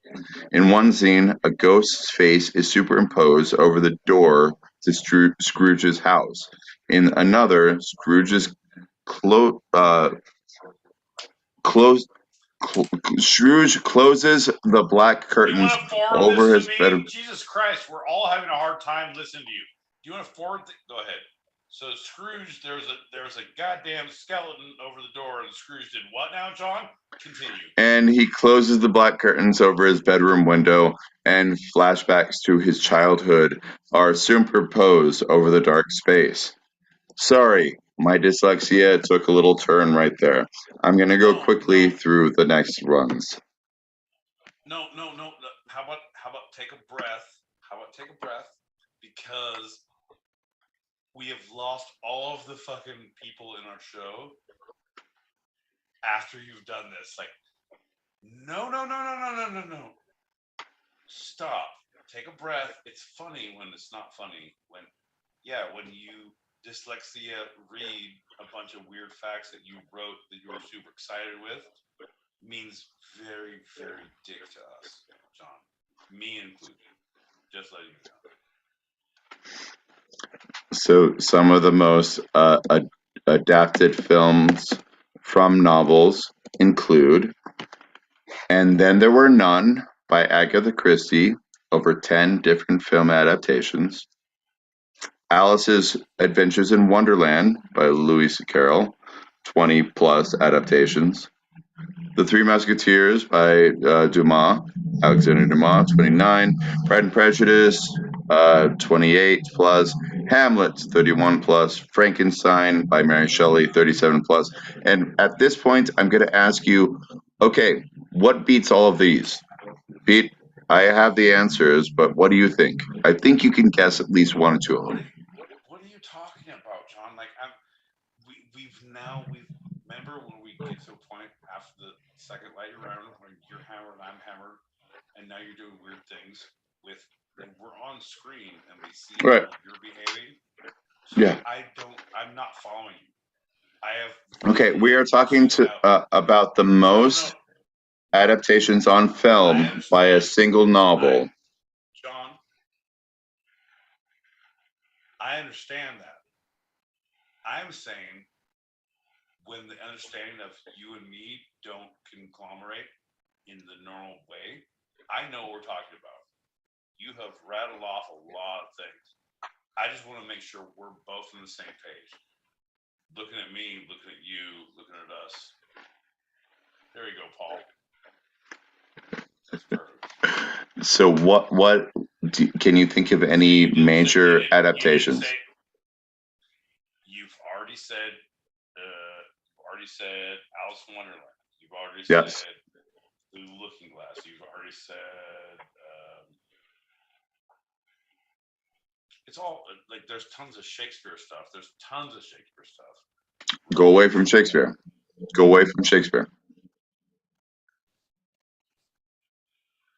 Oh, John, did you read the Bible? No, because John, he fucking dies, but comes back in the end. What? Oh shit! 3 days later, as when you tell me the answer of this question, I'm gonna be angry as Jesus when he woke up in his cave 3 days later. That's how angry I'm gonna be because I know. Why do you not roll this rock away? Why is it so dark in here? This is bullshit. There's no water or weed. And the funny thing is, there are no mentions of the Bible directly. I don't know what that means because you were gonna finish what the jokes were and what the other ones were. So the Bible directly. All Frankenstein. Right. Frankenstein is the next one who is most adapted. And then after that, Mary Shelley. Sherlock Holmes. Okay, very good. Okay, what's the one that every Christmas you know so many versions of it? Every Christmas. Shaka Khan. That's sugar. Right. Like sugar. That's right. Yep. You got it. Like sugar. No, and that's what I was doing every Christmas. And that's when we have our muddled wine and our little biscuits. I don't know, man. I know you're trying to lead me to, but fuck you for trying to lead me to because you are. No, John, shut up. You already said Mary Shelley's Frankenstein. He's like, well, one of them was Frankenstein. You said that. I wrote it down. How dare you try to bait me? This will not stand. All right, folks. Good. Listen, we've lost all our listeners because of you. So, A Christmas Carol. And do you hear the people sing? There's still time. There's still time. Go on and buy a better co-host than this ginger fuck we have. We can come back and be real people with a real host. Too soon? Too soon. Go ahead, John. Do you hear the people singing the songs of angry men? I'm actively tone deaf and colorblind, so I don't want to hear any more of that Jean Valjean naysaying. Oh, look. Oh, you want to talk to Voltaire? Head to the cellar, the bone cellars, because no, I'm good. That's number 2 with 50 plus adaptations on the film. And number 1 is, if it's not Frankenstein, it's... Commandments. Oh, that's Dracula. No. There you go. Commandments. And Commandments. Like you died and came back from the dead. Like, I want to fuck your life away. 62 plus and counting adaptations of popular, recognized film adaptations of the book. We're doing good. We're having great times. So, of the greatest films from book adaptations, there are too many, and the pool is too diverse to list them. But many critics agree that the original The Godfather film was among, if not at, the very top of that list. Okay, now you got to say that again. I tune you out so easily. So you're talking about if there was other... Godfather was the best movie, and they did iterations, and that was the one they made most iterations of. Godfather's an adaptation of a book. Yes. And so what I'm saying is, so first I looked at the early adaptations from book to film, and then I looked at the most adaptations of books to film, and now I'm looking at greatest, but that pool is really too amazingly huge. I don't want to talk about it. But what I've noticed in my research really quickly is that The Godfather seems to hit the top of those lists kind of across the board. And so we're looking at The Godfather being possibly the greatest book to film adaptation ever. No, so I'm gonna stop talking and let you hammer through the things you have to finish saying, because we're hitting dead points. We're in Dagobah because if you know Godfather, Omerta means you don't fucking talk about it. Shut the fuck up. So right now, you're like, let me talk about what I've learned about fucking the Godfather, and sometimes like, hey, take the cannoli, leave the gun. All of those things are, hey, pretty much. I'm in Wisconsin right now, but also I'm gonna go to Michigan, and also I'm back to New York. Hey, no problem. Sean, finish your sentence.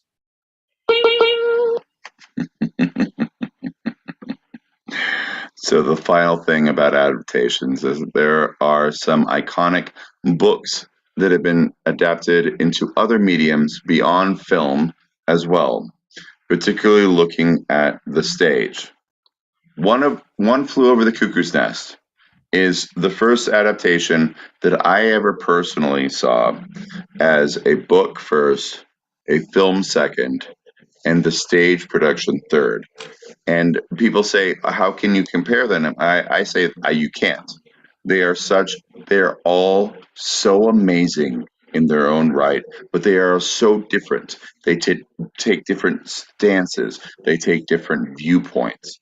And in the focal lenses that they have of bringing us into the story are so vastly different that it isn't the same story. But those adaptations all won major awards, all were huge influences in their own right. And there are several others that have done that trifecta effect. Several versions of Frankenstein, several versions of Dracula, Sherlock Holmes, and Agatha Christie novels have almost always, every single one of them, have been adapted into both films and into stage versions. Everything Shakespeare, but in reverse, where it went from the stage version to the film version, and then to a book version, a la Star Wars R and J, if you've heard of that, and other versions of that. And of course, the 39 Steps, originally by John Buchan, taken from the film by Alfred Hitchcock and adapted by Patrick Barlow. The 39 Steps. You can see it this weekend in Marshall, Michigan, with starring me as clown number 2. Hey. That's awesome, man. That's awesome. What I'm going to recommend for next week's show, and no, what I'm going to insist on, no, actively, what I'm going to insist on the next week's show, because we've already established how we drink and how we react to different things. You will do your in summations of anything that you have written that is 3 to 4 paragraphs or half a page. You're going to give that to me.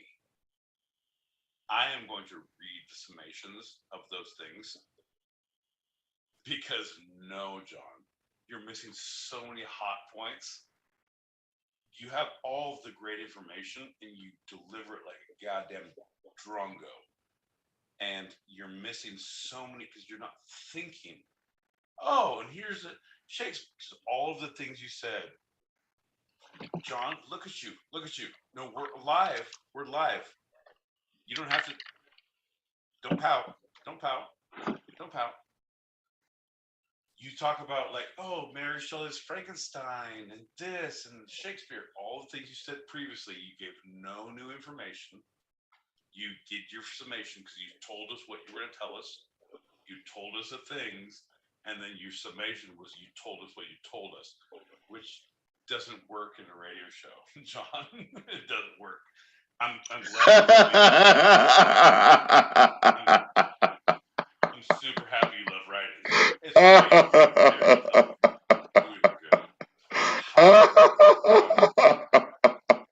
You told us last episode that's exactly what I need. No. Right, but comedically, and that's the thing. I guess that's the missing point is how to feel it out.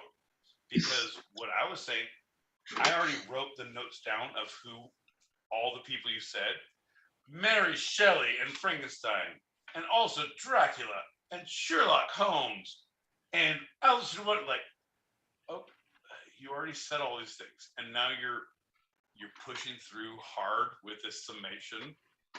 Cool.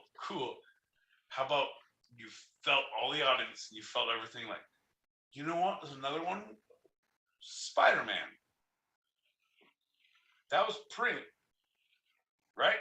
Came to goddamn cartoon. Yep. Goddamn believable. Oh, you want to see stage plays that make it on Broadway but are canceled because of horrible shit? Yeah. Every movie you've ever seen? John, there's so many different connections you can make of different funny things instead of the summation of your stupidity. Like, it's very, stay with me, like, stay right now. Sure. I could have gone the route of. No, John, I'm saying all the things I write down, I don't read them all. I don't have a paragraph of things. You should be cognizant, and that's what we're talking about. Of like, cool, man. Cool. I hear what you're saying. As an actor on stage, clown number 2. Daddy needs clown number 2. Oh, the script is fallen. He's not going to say, well, that's not what the script has said. I don't know what you're saying because I said I'm clown number 2 when I walk on stage and I hold this glass up. And what do you mean? You didn't say what you. Clown number 2, welcome to the party. Shit happens all the time. Let's listen and continue.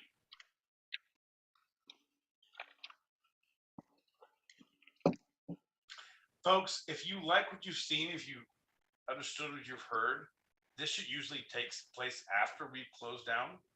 But I feel like there needs to be a rubber meets the road kind of a come to Jesus moment at some point, because now I look at John straight in his face. His goatee is rugged, but his eyes are rouged. His cheeks are flushed.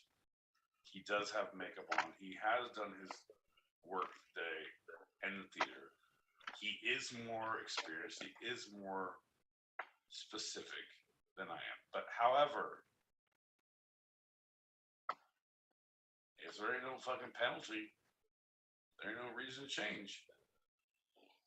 That's right. So the sources of this episode of Two Sided have been, for the first segment, theindependent.co.uk, fascinate.com, sheknows.com, and grunge.com, with the second segment being the-artifice.com, Reel Rundown, REEL rundown.com, screenrant.com, and shortlist.com.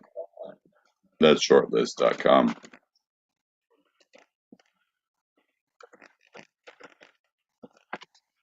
Let's get through these messages because there's a whole lot of them. What do you say? I'm with it.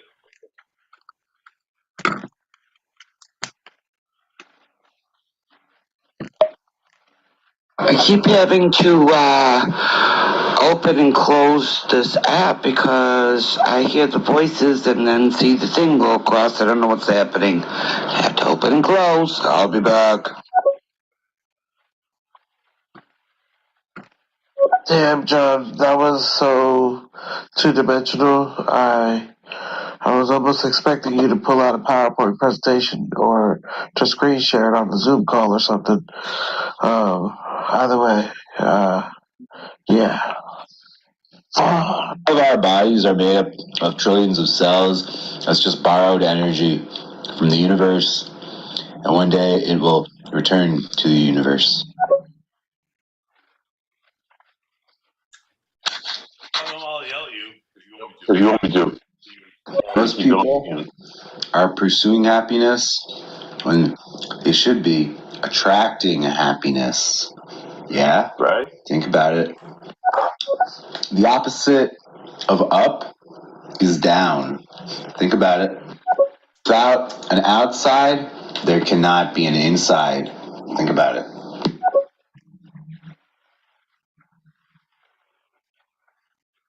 Do your work, John. Pluto was either never a planet or it always will be a planet. Think about it. And it's Svengoolie if you think about it. Without a left, there can't be a right. Think about it, think about it, think about it. Without a villain, there cannot be a hero. Think about it. Keep the flame alive. I am also dyslexic, and I do a show that includes me reading out. I do the helpful reading. I am here. I am listening. I never thought so much about adaptations. Right on. Yes. And John, tell us how your fucking show went. I really want to hear how your show went. Yeah. Here's okay. Play the last one. Sorry. No Country for Old Men. It's the greatest adaptation of a book. The book is fucking frightening. The book of the movie is fucking frightening. It's awesome. Okay, so in that same vein, because John he's named a lot of things that were great adaptations. They've made a lot of iterations of those, and there's been shit ones, and there's been good ones, there's been amazing ones, but if you see, there's one-offs. So when you talk No Country for Old Men, the book was amazing, the movie was amazing. Like, all right, but how often are you gonna get that? Let's go deep, John. Let's go deep. Cormac McCarthy, he did The Road, the book, unbelievable. The movie with Viggo Mortensen was a piece of shit. It's the same thing as watching The Postman that had fucking Tom Petty in it and fucking Kevin Costner. Like, it was a shit movie, but the book was amazing. Like, you have those things. Like, I'm thinking our show is not that great, and when I write my memoirs, they're going to be brilliant, and I'm going to be like, you know what? This is what came out of this, and at least there's some gems in the goddamn shit.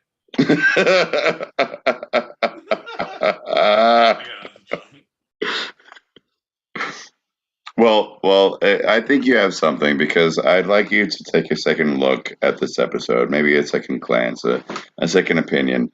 Is there anything that you might want to give a second thought about?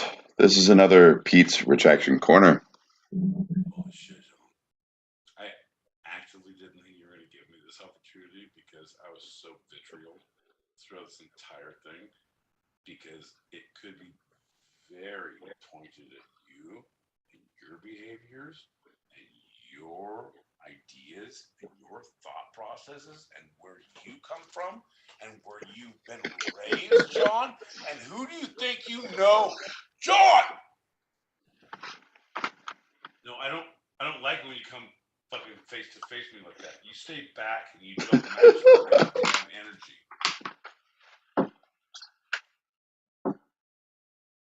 Okay, fair enough. We're working on that. So first, my retraction corner would be to hope that you understand that you don't need to yes and everything, because that was one thing. Nope, stop. Don't be upset. My other thing would be to not be so upset at you when you get so upset, because I realized after I've been talking to my therapist and my priest, is that you're like a tip of a penis. You're very sensitive about everything. You're just like, Jesus. You can be so abrasive or so triggered. Nobody likes it. Nobody wants it. Nobody needs it. I don't, and I won't accept it. However, John, we're still live. They can see you doing your weird things.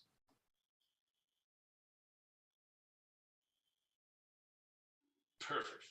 Nailed it. And there we go.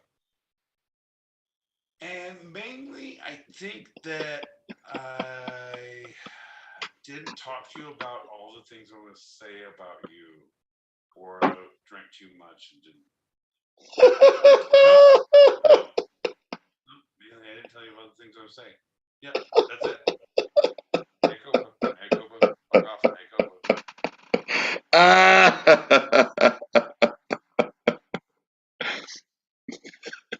And a big middle finger for the retraction corner. More and more they've been ending that way, as opposed to any kind of actual mea culpa. Well, yeah, because are you listening to yourself of what you feed me? The whole thing is I want to actively strangle you.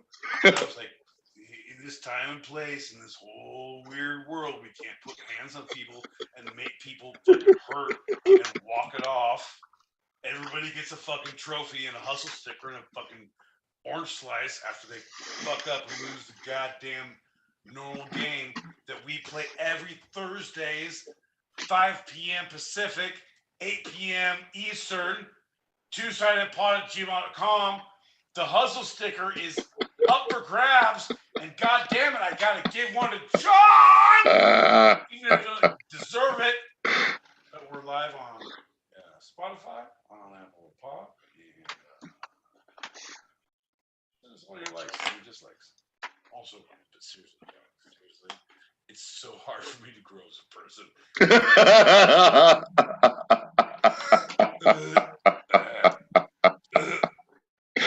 All right, we're gonna get out of here pretty soon, but we got a message, so let's hit that, and then let's wrap it all up.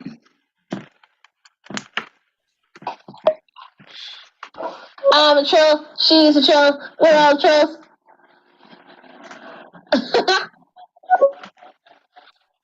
That's my girl. Right there. Okie dokie. He's a troll. Catch my troll if you can. I drove, John. Like, here's a true story, John. Okay, let's go. I was looking for it's Frenchie. Catch me if you can. And I followed my GPS. I went down a weird dirt road off of a small inlet near a creek. And it turns out it was all a ploy. I was stuck and my car was there still. And I don't need it. So I was like, no one needs else to get it. So I set fire to it. But also, I blame her. And the whole thing is like she took her hood off, and now she's a beautiful, beautiful, beautiful Frenchie. Catch me if you can. And that it happens all the time. All I'm saying, catch her if you can. All right. Well, let's take one more shot, and then let's get out of here. What do you say? All right. Yeah. And this is my last shot on the show with the Wild and Free in the Michigan. As of now, I may come back. You may be with me at some point, but for right now, for this trip, this is my last one. So I dedicate this to all the Michigan gangsters out there, all the lovely people who've hosted me and helped me. I'm with it. Like, I got super excited. It's like, this is the last show I'm drinking in my show. Like, John, that is the problem, is you shouldn't drink. Because I'm the drinker. You're the researcher. When you get all fucking your backbone up and know you're... Nope. That's the heroin. All right. Cheers, everybody.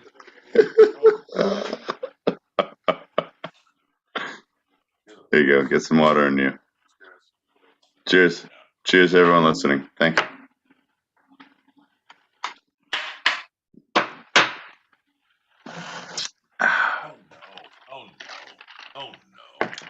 Oh, yes. No, that's the thing, is you're the worst at drinking. I'm good. At least I like... You're like, no, I'm good.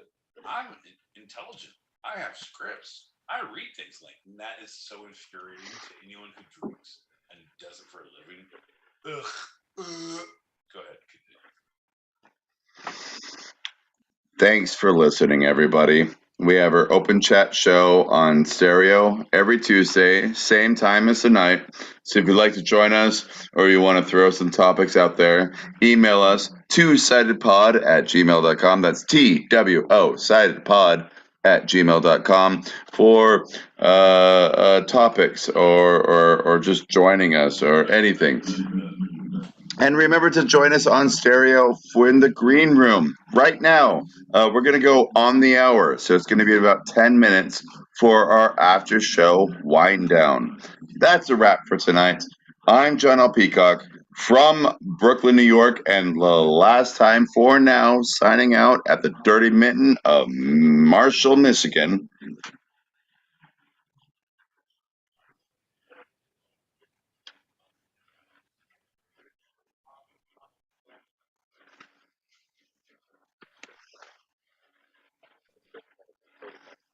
And this was our show. You can listen to our shows wherever you get your podcasts, and you can also join us live on our YouTube channel, Two Sided Podcast, and on the Stereo app every Thursday, 5 p.m. Pacific, 8 p.m. Eastern, as we talk about the two sides of life, the fun and the serious, here on Two Sided. I love you, Pete.